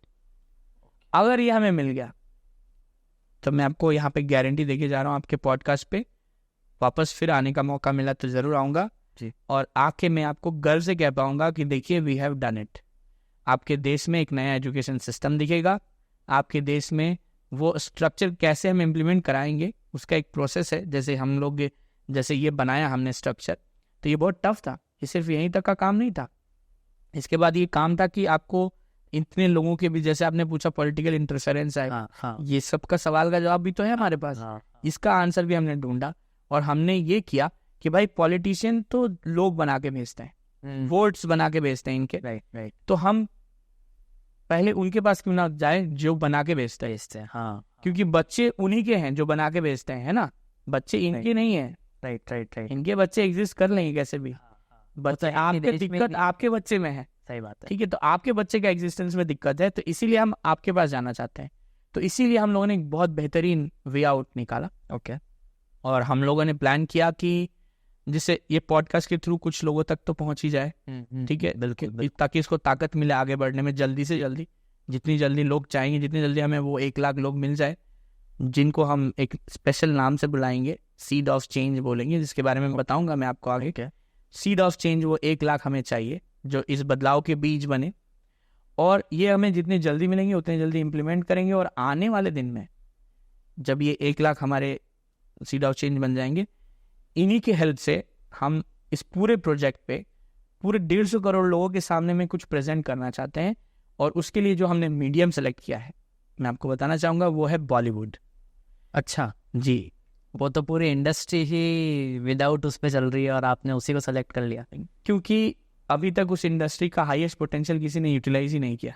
अच्छा, मेरे हिसाब से अगर मैं मानूं, जो मैं मानता हूं, आप क्या देखते हो हाईएस्ट पोटेंशियल उसका? बिल्कुल, मैं वही बताना चाहता हूं कि मेरे हिसाब से आज के डेट में लोग मानते होंगे कि प्रेसिडेंट सबसे सुप्रीम पावर है। हाँ। जो कि है भी ऑफिशियली, ठीक है, और प्राइम मिनिस्टर भी माना जाता है कि बहुत बड़ा एक पावरफुल व्यक्ति है। लेकिन मुझे लगता है कि कोई भी या अपोजिशन लीडर हो, बहुत पावरफुल व्यक्ति है। मुझे लगता है ये लोग अगर कहीं भाषण देने जाते होंगे बोलने के लिए, या इवन टीवी पे भी बोलते होंगे, या कहीं पे भी टेलीकास्ट होता होगा, कुछ लोग ही देखते होंगे। हाँ राइट। ठीक है, और इसके लिए आपको बहुत खर्च करना पड़ा होगा, बहुत मीडियम यूज करने पड़े होंगे, तब जाके 2 लाख लोग आपके उस रैली में या कहीं पे आते होंगे सुनने के लिए। राइट। ठीक है, उनको बहुत लालच दिया होगा हाँ। तब आए होंगे। लेकिन बॉलीवुड एक ऐसा प्लेटफॉर्म है जो आपसे पैसा लेता है, देता नहीं है। राइट। ठीक है, लेता है, और उसके बदले में आप सेटिस्फाइड हो, आपको वो एंटरटेनमेंट देता है। पर मैं चाहता हूँ कि आप इतने में मत सेटिस्फाइड हो। बॉलीवुड के पास पोटेंशियल उससे भी ज़्यादा है, प्राइम मिनिस्टर से भी ज़्यादा। आप वो पोटेंशियल का फ़ायदा उस 300 रुपये में लेके जाओ अपने घर, सिर्फ एंटरटेनमेंट लेके मत जाओ। ये रिक्वेस्ट है, ठीक है, ये बॉलीवुड से भी रिक्वेस्ट है कि आप इन्हें सिर्फ इसमें ना करें, क्योंकि ये सिर्फ ब्लैक मनी वाइट और वो करने की एक टूल ना बना दे। इसमें से कुछ इन्फॉर्मेटिव और बहुत ही यूजफुल चीज़, इम्पैक्टफुल देश में, क्योंकि बहुत बड़ा पोडियम है, आपको 150 करोड़ में मेजॉरिटी लोगों के पास आपकी इन्फॉर्मेशन ले जा रहा है। हाँ। तो इसीलिए हमने सोचा कि ये जो बातें हमने कही हैं, जो ज़रूरी बातें आपके बच्चे के लिए, ये बात जो है, ये सिर्फ 4 लोगों को, 1 लाख लोगों को, 10 लाख लोगों को बोलने से कुछ नहीं होने वाला। वापस घूम के वहीं आ जाएंगे जो चल रहा है। सही बात है। अगर सच में आप दिल से चाहते हैं कि ये बदले, और जो हमने ऑलरेडी तैयार किया, हमारे लिए खुशनसीबी की बात है कि 10 साल में हमने ढूंढ निकाला है। ठीक है, ये हमारे लिए सबके लिए प्राउड की बात है कि हमारे पास है, बस अब इसको लागू करवाने की देरी है। वो आप ऐसा करो कि इतने बड़े पोडियम के थ्रू लोगों के सामने ले जाके रख दो। तो मुझे लगा कि Bollywood is the best medium for this. इससे बड़ा पोडियम और कुछ नहीं है कि जहाँ पे हमने जो रिसर्च किया, जो ब्लूप्रिंट बनाया है एजुकेशन सिस्टम का, वो लोगों के सामने इस फिल्म के जरिए रख दें। फिर फिल्म देखने के बाद लोग डिसाइड करें कि क्या करना है, ये अपने बच्चे के लिए उन्हें चाहिए या नहीं चाहिए। और उसमें हमें ये 1 लाख लोग मदद करेंगे। जो आपको मैं एक और भी सरप्राइजिंग चीज़ बताऊं कि यही 1 लाख लोग इसके ओनर भी होंगे फिल्म के, ना कि हम। अच्छा, जी हाँ। तो इस बॉलीवुड फिल्म जो बनाई जाएगी, जिसका स्ट्रक्चर भी ऐसा बनाया गया कि ये 1 लाख लोग उसके ओनर होंगे, एक व्यक्ति नहीं होगा। इसका ऐसा हमने स्ट्रक्चर दिया है, और उस बॉलीवुड के जरिए करोड़ों 150 करोड़ लोग तक पहुंचे, शायद बाहर भी देश में जाए, ग्लोबली जाए, बहुत सारे सपोर्ट मिले आपको। और तब जाके जब इतने करोड़ों लोगों के सामने आप इस चीज़ को अलग अलग मीडियम, सोशल मीडिया, क्योंकि जानते हैं आप बॉलीवुड किस तरह से प्रमोट करती है चीज़ों को, बहुत ही मैसिव प्रमोशन होता है, और वही प्रमोशन की ज़रूरत है इस इम्प्लीमेंटेशन की। इसीलिए हम लोगों ने बॉलीवुड को चुना, और ये इनके मदद से ही बनेगी।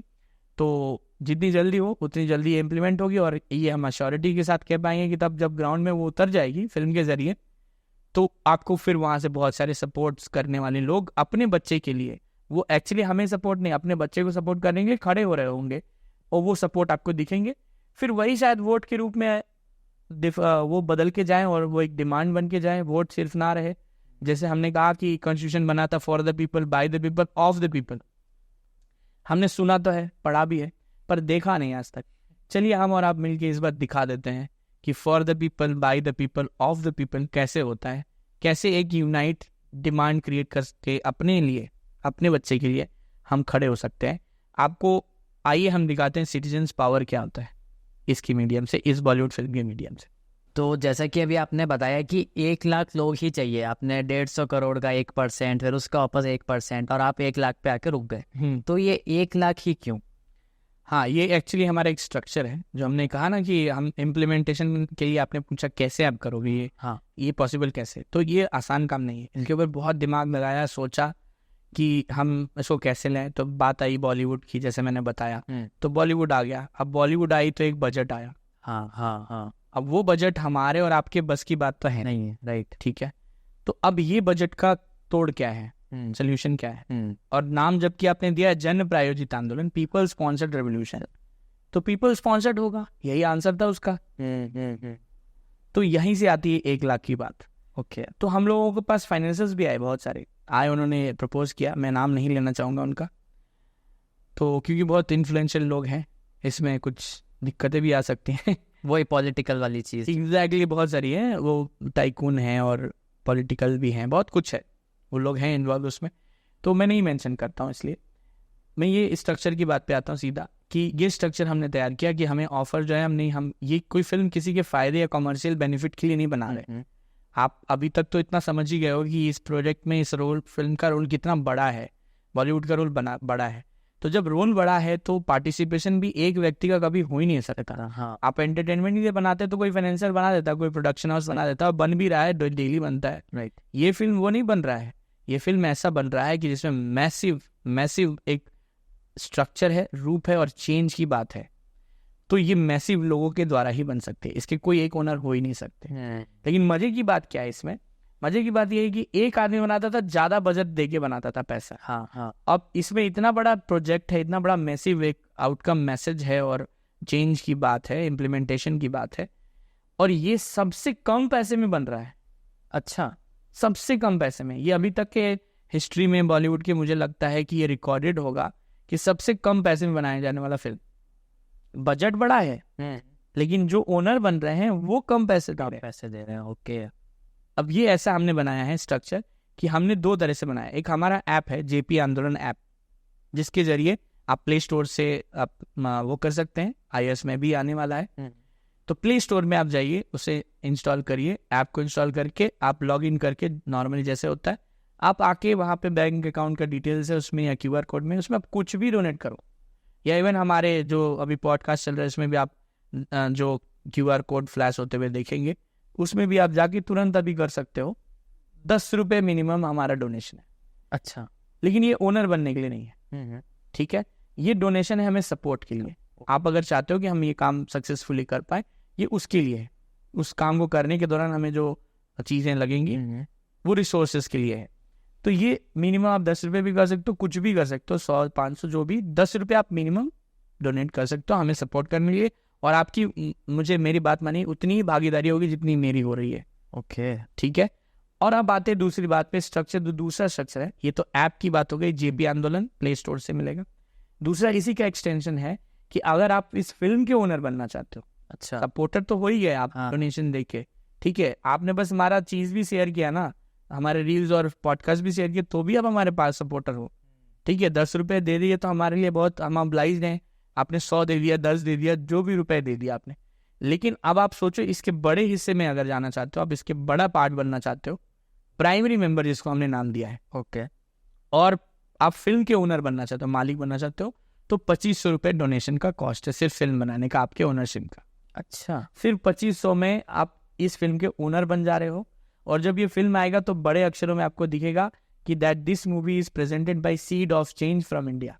अब ये सीड ऑफ चेंज क्या है? हाँ, कि जो ये आप 2500 रुपये दे रहे हो डोनेशन, इसके बदले में आपको हम प्राइमरी मेंबर का सर्टिफिकेट दे रहे हैं, और उसमें आपको एक टाइटल दे रहे हैं जिसका नाम है सीड ऑफ चेंज।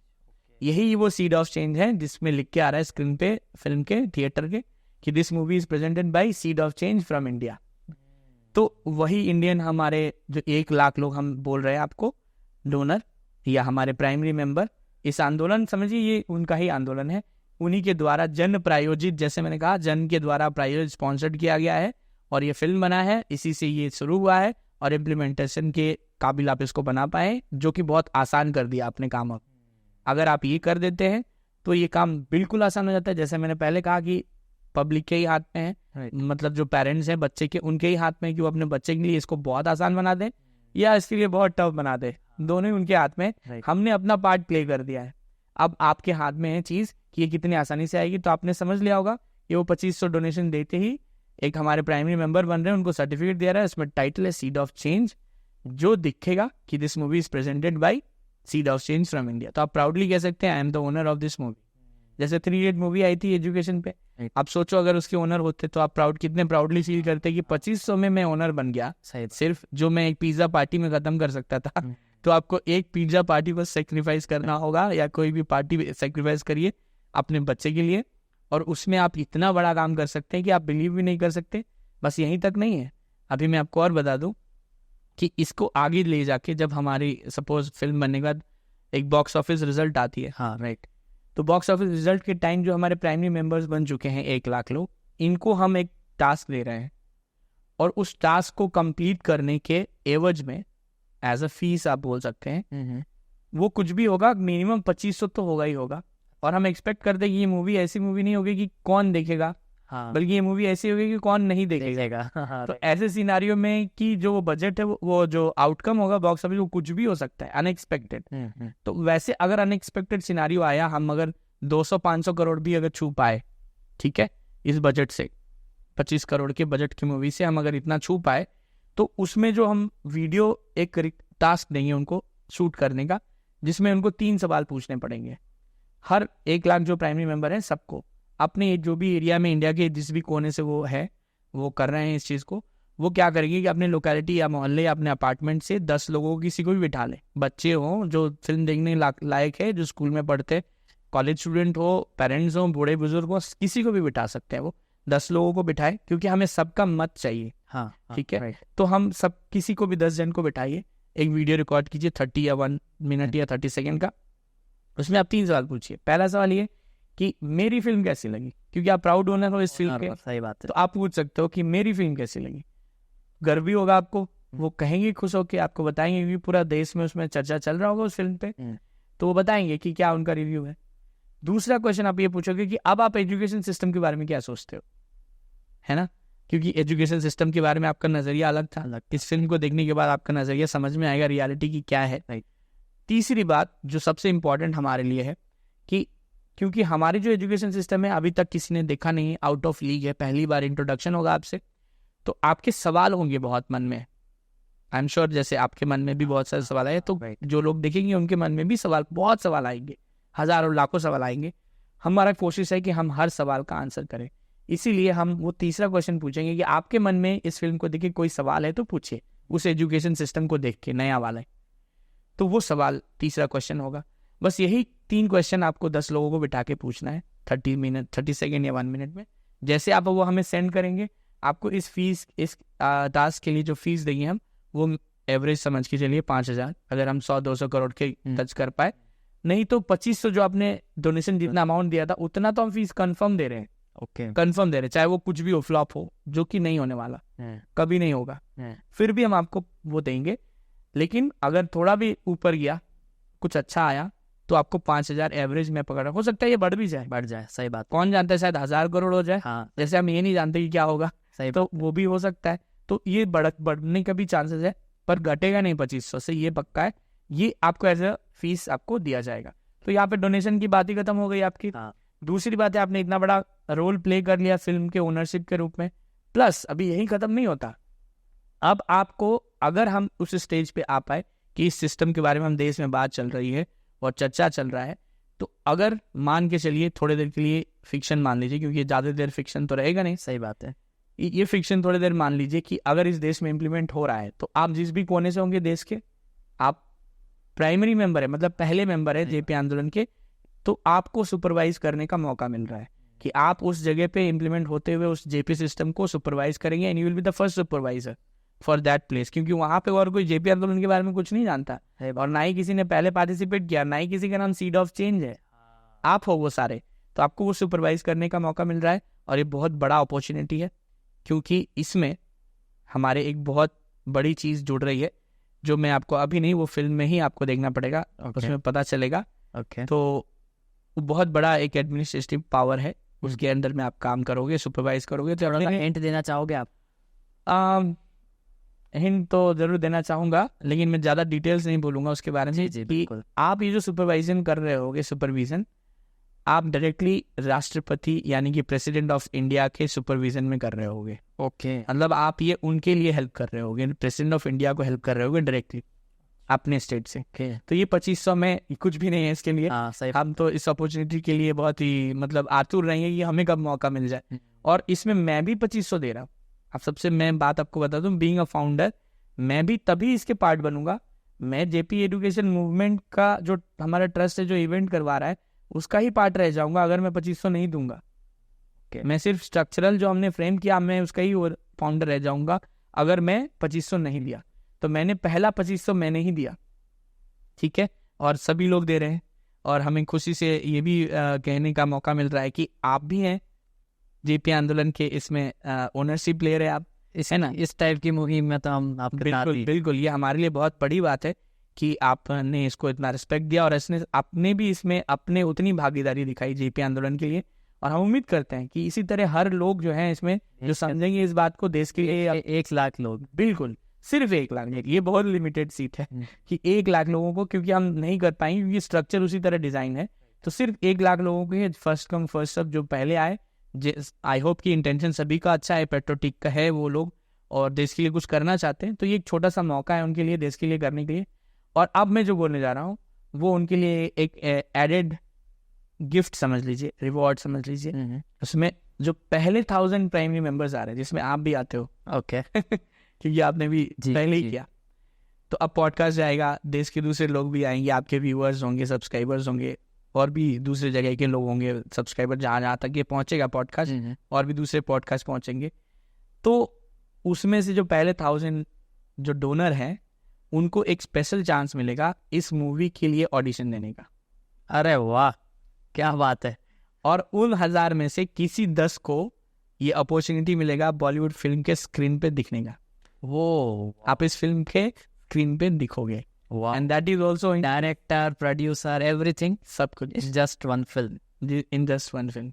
मतलब ये 10 लोग हो सकते हैं। आप किसी क्लास की अगर वहाँ पे सीन चल रही है उसमें आप हो, एक सीन हो, हाँ, आपको जो ऑडिशन नहीं वो हमारे हाथ में नहीं है, जो हमारे ऑडिशन डायरेक्टर होंगे, कास्टिंग डायरेक्टर, जी, वो डिसाइड करेंगे। लेकिन हम फर्स्ट 1000 हमारे डोनर है, हम उनका नाम लिस्ट देंगे उनको, उनमें से उनको जो पोटेंशियल लगेंगे वो सब 1000 को ऑनलाइन या जैसे भी ऑडिशन लेना चाहे बुला के भी उनका रहता करेंगे वो ऑडिशन, कुछ डायलॉग्स देके आपसे बुलवाएंगे, वीडियो पे भेजेंगे, और उनमें से अगर आप सेलेक्ट होते हैं कोई 10 लोग, वो 10 लोग डायरेक्टली स्क्रीन पे भी दिखेंगे, वो भी इसी 2500 में ही अपॉर्चुनिटी आपको। इसलिए मैंने कहा एडेड गिफ्ट है।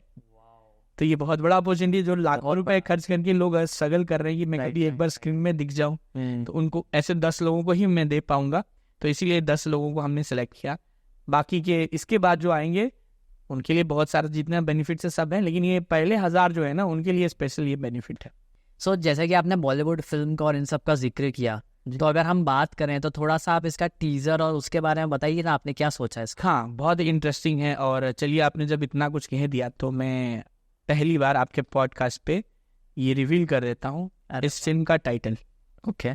मैं आपको ये भी दिखाने में बहुत खुशी होगी मुझे कि हमने इस फिल्म की स्टोरी और स्क्रिप्ट को रजिस्टर्ड भी कर लिया। अरे वाह, आप देख सकते हैं कि ये आपके सामने एक वो है रजिस्ट्रेशन SWA द्वारा। ओके। स्क्रिप्ट का ये रजिस्ट्रेशन है और ये स्टोरी का रजिस्ट्रेशन है। और साथ साथ आपको ये बता दूं कि जो ये रजिस्ट्रेशन हमने करा लिया है फिल्म का, उसका टाइटल है मिडिल क्लास। अच्छा, और वाई मिडिल क्लास? आप एजुकेशन रिलेटेड रख सकते थे। बिल्कुल, ये तो बहुत बड़ा क्वेश्चन कर दिया आपने ये क्योंकि बहुत लोगों ने जिनको पता है, सभी को तो पता नहीं है, एक्सपोज नहीं किया था हमने अभी तक। पहली बार हम आपके यहाँ पे एक्सपोज कर रहे हैं, पॉडकास्ट पे ही हम जाके एक्सपोज कर रहे हैं। तो मिडिल क्लास नाम बहुत कॉमन है, ये किसी ने भी यूज किया होगा, ऐसा हमने सोचा पहले। पूरे बॉलीवुड हॉलीवुड किसी न किसी ने तो किया ही होगा, क्योंकि बहुत कॉमन नाम है ये मिडिल क्लास, और बहुत सारी कहानियां हैं इस पे बनाने के लिए। लेकिन जब आप इसको सोचते हैं ना कि मिडिल क्लास की बात कह के मिडिल क्लास टाइटल बनाया जाए, तो बहुत कॉमन लगेगा। लोगों को लगेगा यार कुछ इम्पैक्टफुल नहीं लग रहा है। सही बात है, ठीक है। लेकिन हमने एजुकेशन सिस्टम की बात कही है और एजुकेशन सिस्टम पे ही पूरी मूवी है। लेकिन ये मिडिल क्लास क्यों नाम रखा गया, ये अब मैं अगर आपको बताने जाऊंगा तो फिर मुझे आपको एक टीजर भी रिवील करना पड़ेगा। जी बिल्कुल, आप बता ही रहे हैं तो बताइए। तो बहुत ही ज़्यादा एक बात होगा, ये बड़ी बात कि मैं यहीं पे टीजर भी एक छोटा सा रिवील कर दूं। छोटा सा टीजर है जी, 10-30 सेकेंड्स का होगा वो, जिसमें हम इस टाइटल को इंट्रोड्यूस करेंगे, मिडिल क्लास और क्यों है मिडिल क्लास, जैसे आपने क्वेश्चन पूछा वो। तो इसको समझिए कि एजुकेशन के साथ अगर हम मिडिल क्लास को कनेक्ट करेंगे, आपने कहा ना एजुकेशन सिस्टम पे फिल्म है, हाँ, और मिडिल क्लास टाइटल है, क्यों? राइट, मिडिल एजुकेशन पे कुछ हो सकता था नाम, हाँ हाँ, आंदोलन पे कुछ नाम हो सकता था, लेकिन right. कुछ नहीं है ऐसा। मिडिल क्लास नाम क्यों है?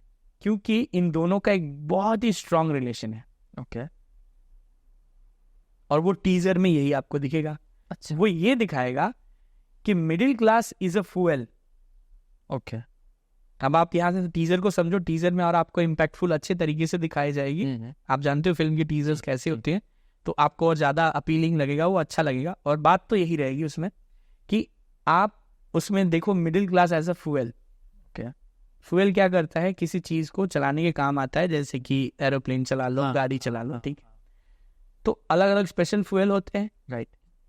एरोप्लेन के लिए अलग फ्यूल हो गया, गाड़ी के लिए अलग हो गया, वो जैसे हमारे लिए फूड एक फ्यूल है, वो भी फ्यूल है, एग्जैक्टली, ठीक है। तो वो गाड़ियों के लिए जिस तरह अलग अलग फ्यूल है ना, ये फ्यूल भी, मिडिल क्लास जो फ्यूल है, ये भी एक स्पेशल चीजों के लिए फ्यूल है। अच्छा, ये गाड़ी का फ्यूल नहीं है, हाँ हाँ, ये स्पेशल चीज का फ्यूल है। ओके, और उस चीज का नाम है गवर्नमेंट, इंडस्ट्रियलिस्ट, टाइकून, जो लोग भी हैं जो आपके ऊपर हैं और आपको कंट्रोल करते हैं, हाँ हाँ हाँ, ये उस कंट्रोलिंग वाले गाड़ी के फ्यूल है। Fuel middle class which is a giant in number, giant, right, not in India but in the world, क्योंकि आप इंडिया के अकेले 1/3 हिस्सा शेयर कर रहे हो। सही बात है, हाँ, वर्ल्ड में, हाँ, तो मिडिल क्लास का समझो रेंज कितना है पूरे वर्ल्ड में। और ये उन सब के लिए है, इंडिया के लिए तो स्पेशली है क्योंकि हम शुरू यहाँ से कर रहे हैं। हाँ, तो इंडियन मिडिल क्लास के लिए वो जो एज अ फ्यूल है, जो गाड़ी स्पेशल चलाने के काम आते हैं, आपको ये टीजर के रूप में दिखेगा। गवर्नमेंट और टाइकून्स को और इंडस्ट्रीज के लिए कोई दिक्कत नहीं है। अब फ्यूल पैदा कहाँ होता है? कचड़े से अंदर, हाँ है, कचड़े से पैदा होता है, राइट, है ना। रेसिड्यू से आप निकालते हैं ना, राइट, खोद के, तो यानी कचड़ा वर्ड यूज होता है ना वहाँ पे, हाँ, कि कचड़े से फ्यूल निकाला जा रहा है। ये फ्यूल भी कोइंसिडेंटली कचड़े से ही पैदा होता है। ओके, तो अभी गाड़ी वाले क्या चाहेंगे, जो गाड़ी वाले थे स्पेशली जिनके लिए फ्यूल है, वो चाहेंगे ज्यादा से ज्यादा ये फ्यूल प्रोड्यूस हो, राइट, यानी कि उस कचड़े को ज्यादा बढ़ा के रखना चाहेंगे। हाँ हाँ, और उस कचड़े का नाम है इंडियन एजुकेशन सिस्टम। हाँ हाँ हाँ, तो ये टीजर का एक साइकिल बन के आता है कि जितना ज्यादा इंडियन एजुकेशन सिस्टम वर्स्ट होगा या किसी भी कंट्री का एजुकेशन सिस्टम वर्स्ट होगा, उतना कचड़ा बढ़ेगा। और उस कचड़े से मिडिल क्लास यानी कि फ्यूल निकलेगा, और उस फ्यूल से एक गाड़ी जो है प्रॉपरली गवर्नमेंट और इंडस्ट्रीज का चलता रहेगा स्मूथली। तो यही रीजन है कि यहाँ से आपको सोल्यूशन कभी नहीं मिल सकता जब तक आप अपने बच्चे के लिए लड़ना नहीं चाहेंगे। और स्ट्रक्चर मैंने आपको दे दिया, अब आपके ऊपर है, आप लड़ो ना लड़ो। लड़ोगे तो ये चुटकी का काम है, मैंने आपके लिए बना के रखा है, राइट, और हमारी पूरी टीम ने बना के रखा है। और अगर आप नहीं लड़ोगे तो आपके लिए दुनिया का सबसे मुश्किल काम है, जो अपने बच्चे को आप, हो सकता है लाख रुपए का गिफ्ट दे दो, करोड़ों का गिफ्ट दे दो, पर उसके पोटेंशियल को आप मर जाओगे, वो भी मर जाएगा, लेकिन कभी ढूंढ नहीं पाओगे पोटेंशियल क्या था, क्या है और क्या होने वाला है। ये पोटेंशियल उसके साथ ही चला जाएगा, क्योंकि ये सारे स्ट्रक्चर उसको मारने का काम कर रहे हैं, पोटेंशियल को। ठीक है, तो ये उसका टीजर है कि मिडिल क्लास नाम इसलिए है क्योंकि ये फ्यूल ही तो मस्त है ना, चाहे कचरे से निकालो, चाहे कोई पैदा कर रहा हो अपने फायदे के लिए, तो वो फ्यूल जो है मिडिल क्लास है। अभी तक मिडिल क्लास को आप लोगों ने एक दूसरे नजरिए से देखा होगा, हम आपको मिडिल क्लास को इस नजरिए से दिखाना चाहते हैं पहली बार, इसलिए इसका टाइटल मिडिल क्लास है। क्या, और ये बहुत शौक वाली बात है कि अभी तक इतने सिंपल टाइटल को किसी ने यूज भी नहीं किया। अच्छा, अरे वाह। तो हमारे लिए बहुत आसान था रजिस्टर करना इस नाम को, इसलिए हमने जल्दी से रजिस्टर किया अपने स्टोरी और स्क्रिप्ट के साथ SWA द्वारा, और यही इसका टाइटल है।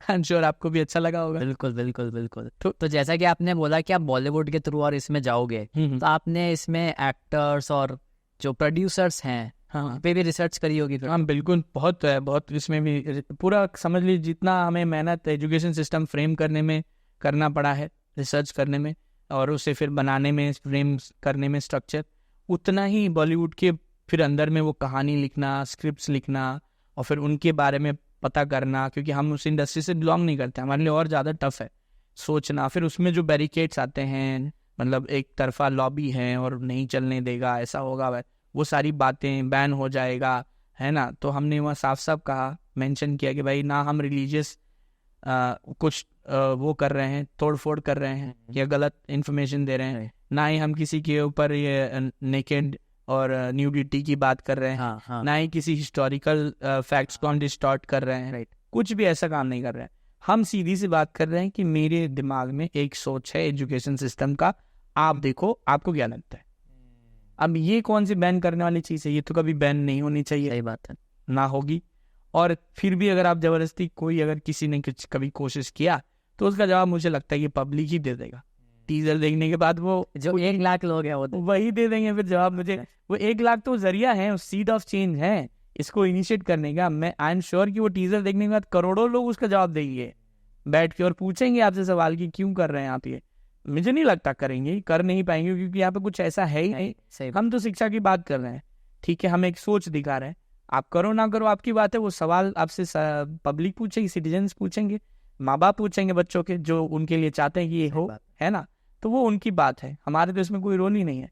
तो ये है इंटरेस्टिंग बात। एक और जो मैंने कहा आपको कि हम स्ट्रक्चर को क्यों इस तरह से बना रहे हैं और ऐप में हमने इस डिज़ाइन को क्यों किया।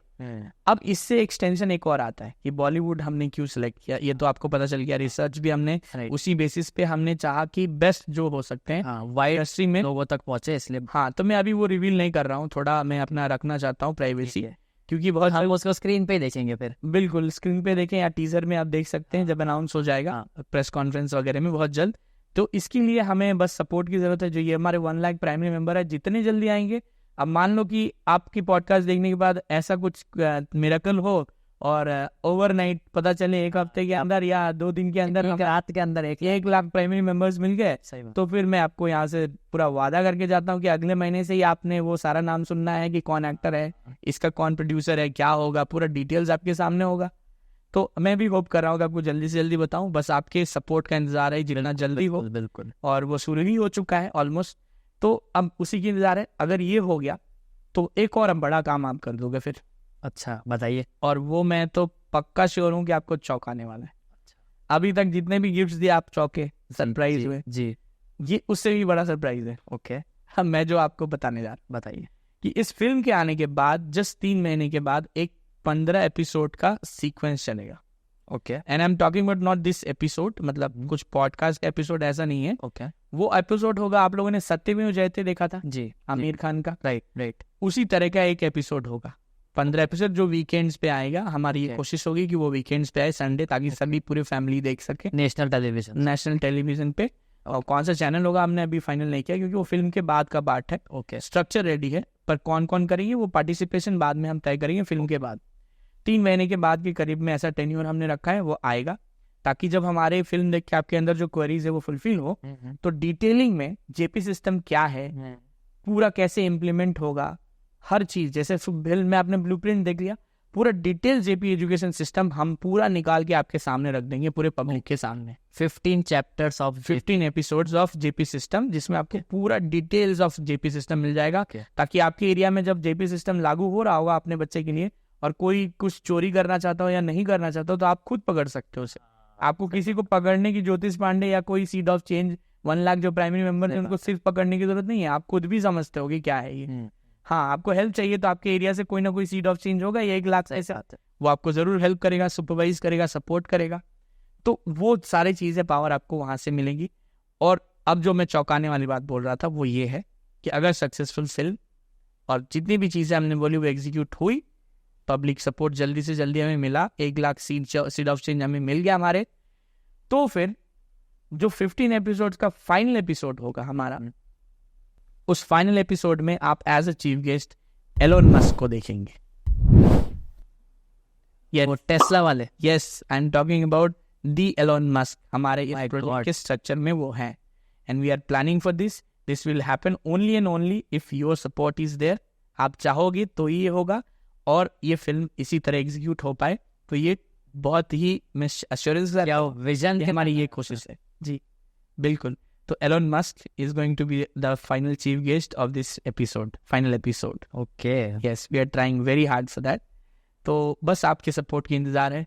बाकी तो हमने बहुत कुछ बना के रखा है बड़ा, इससे भी बड़ी चीजें रिवील होंगी जो चीज हम अभी नहीं कर सकते इस पॉडकास्ट पे। बिल्कुल। लेकिन इतना तक आपको मैंने रिवील किया कि एलोन मस्क हमारे चीफ गेस्ट हो सकते हैं, और इसके पीछे एक बहुत बड़ा रीजन भी था हमारा। तो आप अगर इंटरेस्टेड हो तो मैं बताना चाहूंगा। बिल्कुल, मैं तो बहुत ज्यादा क्यूरियस समझ रहा हूँ कि आपके एक्सप्रेशन देख के मुझे लगा कि हाँ, आपके लिए भी ये सरप्राइजिंग। आई होप कि आपके व्यूअर्स के लिए भी होंगी, सब्सक्राइबर्स के लिए। तो रीज़न इसमें बहुत इंटरेस्टिंग था, इसलिए मैंने आपको खुद कहा कि मैं बताना चाहूँगा कि जब मैं इतना बता दिया आपको जी, तो इसके पीछे रीज़न क्या था। रीज़न ये था कि आपने तो सुना ही होगा, लगभग सभी लोगों ने, मेजॉरिटी लोगों ने जो उनको फॉलो करते हैं या फिर जानते हैं उनके बारे में, Elon Musk is a very inspiring figure after all. तो खासकर यूथ में है बहुत इंस्पायरिंग वो। तो दुनिया के नंबर 1 आदमी भी हैं वो। तो इस रीज़न ये था कि वो हमेशा हर मंच पे, हर इंटरव्यू में, इंटरव्यू देने से पहले तो झिझकते नहीं है वो, और जब देते हैं तो वो एजुकेशन सिस्टम मेंशन जरूर करते हैं। राइट। तो अगर ग्लोबल लेवल पे मुझे अगर किसी को एक ब्रांड एम्बेसडर चेहरा बनाना हो या आइकॉन बनाना हो, अगर वो एग्री हो तो वो एलोन मस्क होगा। पहला रीजन ये था। उसने हमेशा कहा है जो हम लोग प्रोजेक्ट कर रहे हैं, हम तो इस पे काम कर रहे हैं। हाँ। वो काम नहीं कर रहे हैं, लेकिन कम से कम बोला तो है उसने। इतना बड़ा आदमी होते हुए भी वो पैसे को लेके कुछ और बातें कर सकता था। सही बात है। लेकिन वो एजुकेशन सिस्टम मेंशन करता है। आई salute him for that, at least for this, कि कम से कम इतने बड़े लेवल पे जाके उसने एजुकेशन को अपने इंटरव्यू का पार्ट बनाया सिस्टम का, और बोला खुल के कि that he don't believe on this system, and he is talking about American education system, जो इंडिया में लोग मानते हैं कि इंडिया का खराब है, लेकिन अमेरिका डेवलप है। राइट। वो मिथ भी वो तोड़ रहा है। इसलिए मैं उसे सैल्यूट कर रहा हूँ कि आपके सबसे बड़े पावरफुल नेशन जो आप मानते हैं, अमेरिका, यूएस, उसका एजुकेशन सिस्टम को उसने डायरेक्टली बॉयकॉट किया सिस्टम को। ये रीजन है पहला। दूसरा रीजन है बहुत इंटरेस्टिंग। एक समिट हुआ था ग्लोबल, जिसमें एलोन मस्क आए थे, और उनसे पूछा गया कि what is the reason for your mission Mars. बहुत इंटरेस्टिंग था ये क्वेश्चन। आपको अवेलेबल होगा, मिल जाएगा यूट्यूब में, देख सकते हैं। हाँ। तो वो उसमें जब क्वेश्चन पूछा गया ग्लोबल समिट में, तो उन्होंने बहुत इंटरेस्टिंग जवाब दिया। उन्होंने ये कहा कि आप कुछ दिनों में देखेंगे कि एआई जो हमारे बीच आई है, हाँ, आपने आई होप सुना ही होगा। राइट। एआई इस तरह से हावी हो जाएगा। एआई के बारे में भी वो बार बार मेंशन करते, तो उस प्रोग्राम में भी उन्होंने पहली बार मेंशन किया था, बताया था कि एआई ऐसा हो सिचुएशन क्रिएट कर देगा। मुझे डर है ऐसा होगा, मैं चाहता नहीं हूं कि ऐसा हो। उन्होंने ये मेंशन किया था कोट करके कि अगर एआई जिस तरह से बढ़ रहा है, अगर जगह ले लिया, तो फिर किसी भी लोगों के पास एम्प्लॉयमेंट के नाम पे कोई चीज ज्यादा नहीं बचेगी। सही बात है। मेन स्ट्रीम एम्प्लॉयमेंट की मैं जो बात, मैंने जैसे आपको बताया एम्प्लॉयमेंट क्या है, राइट, मैं उस एम्प्लॉयमेंट की बात कह रहा हूँ कि वो नहीं रहेगी। वो क्योंकि डेवलप होगा। एआई अभी आप जैसे देख रहे वैसे ही नहीं रहेगा। हाँ। सिर्फ क्वेश्चन के आंसर्स दे दे रहे हैं और आपको स्ट्रक्चर बना दे रहा है, आपको फॉर्मेट दे दे रहा है। ये तो इसका शुरुआत है, सोचिए फिर इसका खात्मा कैसे होगा। सही बात है ना। ये बहुत ही डेंजरस लेवल पे जाने वाला है, और इसमें डेवलपमेंट की बू भी है और ह्यूमैनिटी का एंड खात्मा भी है। सही बात, ठीक है, क्योंकि ह्यूमैनिटी का खात्मा नहीं होता इससे। मैं इसमें थोड़ा इंटरफेयर करूंगा एलोन मस्क की बात पे कि ह्यूमैनिटी का खात्मा नहीं होता यहाँ पे। लेकिन क्यों हो रहा है? अगर ह्यूमैनिटी अपने पोटेंशियल और एआई के साथ पैरेलली चल पा रही होती तो किसी को कोई हार्म नहीं करता। एआई कभी नहीं हार्म करता। सही बात है। लेकिन दिक्कत यहाँ पे ये है कि एआई जिस स्पीड में भागेगा, टेक्नोलॉजी जिस स्पीड में बढ़ रहा है, उसको देखते हुए जो एजम्पशन है हमारे कि वो जिस स्पीड में भागेगा, वो स्पीड तो कवर करना छोड़ दीजिए, आप अपने पोटेंशियल को खत्म कर चुके, पता ही नहीं कि होता भी है। सही बात है। उस सिनारियो में ये डेंजरस है। जैसे कि अभी हम देखते हैं, जैसे चैट जीपीटी आया, हाँ, तो अब हमको अगर एप्लीकेशन लिखनी है, हाँ, खाली प्रॉम्प्ट डालना है, हाँ, तो हम तो फॉर्मेट भूल चुके हैं कि भाई एप्लीकेशन बनती कैसे। कुछ लोग जैसे हम नंबर अभी सेव कर लेते हैं फोन पे, याद करना भूल गए, हाँ, उसी तरह वो फॉर्मेट्स भी भूल जाएंगे हम धीरे धीरे। ठीक है, वो और भी चीजें, सिर्फ फॉर्मेट्स की बात तो छोटी चीज है, बहुत छोटी, अभी और आने वाला है। Many more things are to be come, मतलब अभी हमने इंट्रोड्यूस ही नहीं किया नए चीजों को, they are going to come in future. तो अभी मैं जो वापस जो बात बोल रहा था उस पर आता हूँ कि डेंजर आपने समझ लिया कि एआई क्यों है। हाँ। नहीं तो डेंजर नहीं है, एआई है। सही बात। अगर हम पैरेलली चले, ह्यूमन पोटेंशियल को भी उतना वैल्यू दिया जाए जितना एआई है, तो ह्यूमन पोटेंशियल तो हमने कभी सोचा ही नहीं, निकाला ही नहीं, तो वेल बराबर में लाना तो दूर की बात है। और जो कि सिर्फ एजुकेशन सिस्टम से पॉसिबल है, जो हमने बनाया है, क्योंकि नया आप फ्रेमिंग करोगे, जाओगे बनाने, फिर आपको भी 10 साल लगेगा। सही बात है। आप ये करो बस वो 1000 साल हो जाएंगे। हाँ, अभी जो 100 साल है वो 1000 साल और लगेंगे आपको, मुझे जिस सिनारियो देखते हुए लग रहा है। तो अब जो बात आती है कि एलन मस्क जो बोल रहे थे वहां पे कि एआई आएगी, तो फिर आपको सब्सिडाइज करना होगा हर व्यक्ति को कुछ ना कुछ 1500, 2000 रुपये, 5000 रुपये हर इंडिविजुअल व्यक्ति पे। ओके। अगर आपने ऐसा नहीं किया तो ऐसा भी सिचुएशन क्रिएट होगा इसी के चलते, क्योंकि आपने पोटेंशियल नहीं निकाला एजुकेशन सिस्टम के थ्रू, फेक एजुकेशन सिस्टम को यूज किया। कहीं ना कहीं यही बात उसमें भी है, उनके बातों में, कि तो फिर ये होगा कि एक सिविल वॉर बड़े लेवल पे आपको देखने को मिलेगा और टारगेट होंगे बहुत सारे लोग, पैसे छीने जाएंगे दिन दहाड़े। एग्जिस्टेंस करना है आपको, पैसा ही माध्यम है, क्या करेंगे आप? आपको जिंदा रहना है, क्या करेंगे?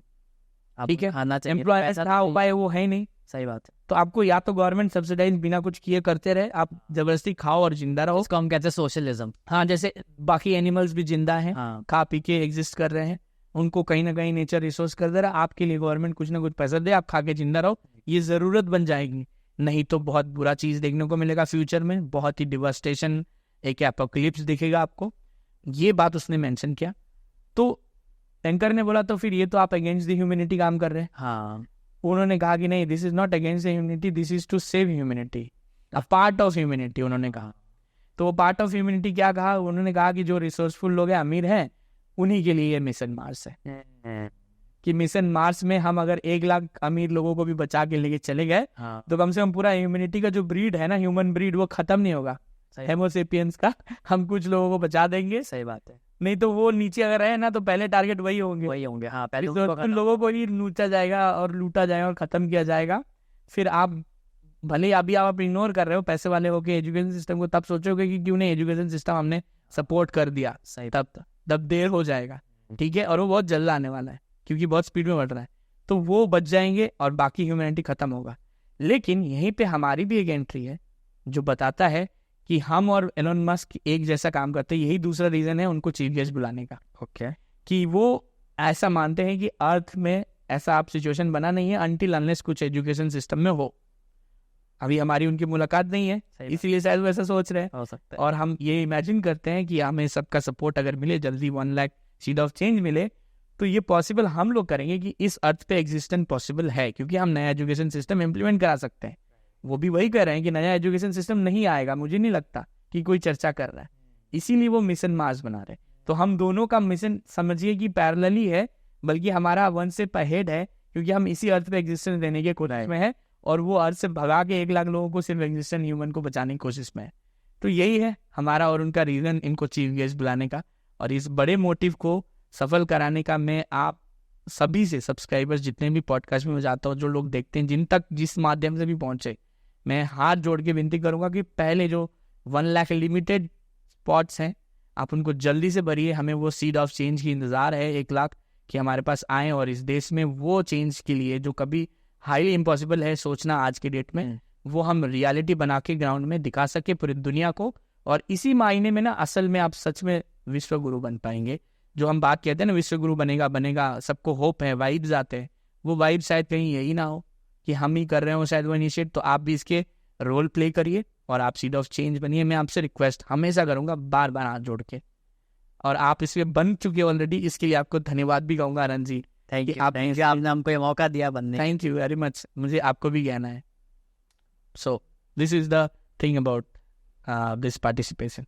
सो सर, मेरे को एक बहुत अभी एकदम से ऐसा डाउट आया कि जैसा कि आप है ना कैलकाटा से बिलोंग करते हो, कोलकाता से, जो कि टियर 1 सिटी में आता है और वहाँ पे सारे रिसोर्सेज और एवरीथिंग है, बट आपने कोलकाता से लगभग 1000 किलोमीटर दूर जो कि राजस्थान है, उसमें भी उदयपुर जो टियर 3 सिटी है, उसका एक पॉडकास्ट को चुना। तो मतलब क्या, मतलब मेरे कोई समझ नहीं आई ये बात। देखिए, मैं बहुत अपने इंटरेस्टिंग बात पूछ लिया कि ये भी हमारे एक रिसर्च वर्क का स्ट्रक्चर ही था। ओके, मैं आपको ये भी बता दूं बहुत इंटरेस्टिंगली, एक्चुअली हमने सिर्फ राजस्थान में नहीं सोचा है, हमने टारगेट किया 10 ऐसे स्टेट्स को, जो बहुत इन्फ्लुएंशियल है इंडिया के लिए, भारत के लिए और यूथ के लिए।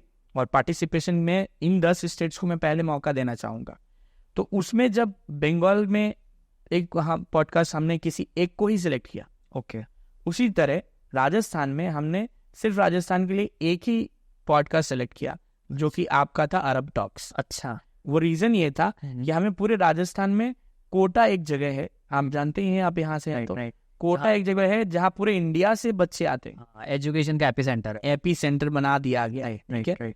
मैं वो है नहीं कहूँगा, बना दिया गया है। तो अनफॉर्चुनेटली जो भी है, मतलब जितने विक्टिम्स हैं उन विक्टिम्स में सबसे दर्दनाक कहानियां जो आती हैं ना, उनके वो एजुकेशन सिस्टम, फेक जो एजुकेशन सिस्टम है उसके विक्टिम्स अगर मैं बोलूं तो उसमें सबसे दर्दनाक स्टोरीज जिसके हैं वो कोटा से निकल जाते हैं। तो मुझे ये था, हमारे टीम को और हमको भी ये टारगेट करना था कि ये कोटा को हमें टारगेट करना है और उन तक बात तो ज़रूर पहुंचाना है, और उनमें से हमें मेजॉरिटी पार्टिसिपेंट्स अगर मिले तो मेरे लिए सौभाग्य की बात होगी, क्योंकि उन विक्टिम्स के जख्म पे मरहम जैसा काम करेगा ये। राइट। और उनके लिए बहुत बड़ा अपॉर्चुनिटी देगा कि आप आगे बढ़ो, अगर कुछ घुट रहे हो, नहीं बोल पा रहे हो, तो हमारे थ्रू आप कुछ बोल सको, खुल के एक विजडम पा सको। और उसके लिए हमने सिर्फ, जैसे मैंने कहा, आज स्टेट में एक ही सिलेक्ट किया, तो हमें बहुत ढूंढा, देखा हमारी टीम ने और बताया फाइनली कि अरब टॉक्स मुझे लगता है कि is the best one for this big purpose, and I hope it would be. आपके सब्सक्राइबर ने इतना भरोसा किया, मतलब हाँ बिल्कुल, हमें very great, thank you very much.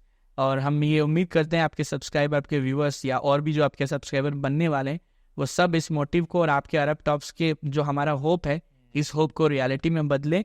और हम उम्मीद करेंगे कि हमने जैसे हर स्टेट वाइज एक पॉडकास्ट सेलेक्ट किया, राजस्थान के ये बेस्ट पॉडकास्ट में से ही निकले और इस बड़े मिशन को सक्सेसफुल करने में हमारी मदद करे, हमारे कंधे से कंधे मिलके चले। आप भी हमारे टीम के एक पार्ट हो, बिल्कुल है ना। तो ये सब होप करके मैं राजस्थान से, उदयपुर से, राजस्थान वासियों से और जो कोटा में आने वाले पूरे इंडिया के बच्चे हैं उन सभी से मैं एक्सपेक्ट करता हूँ उनका सपोर्ट स्पेशली।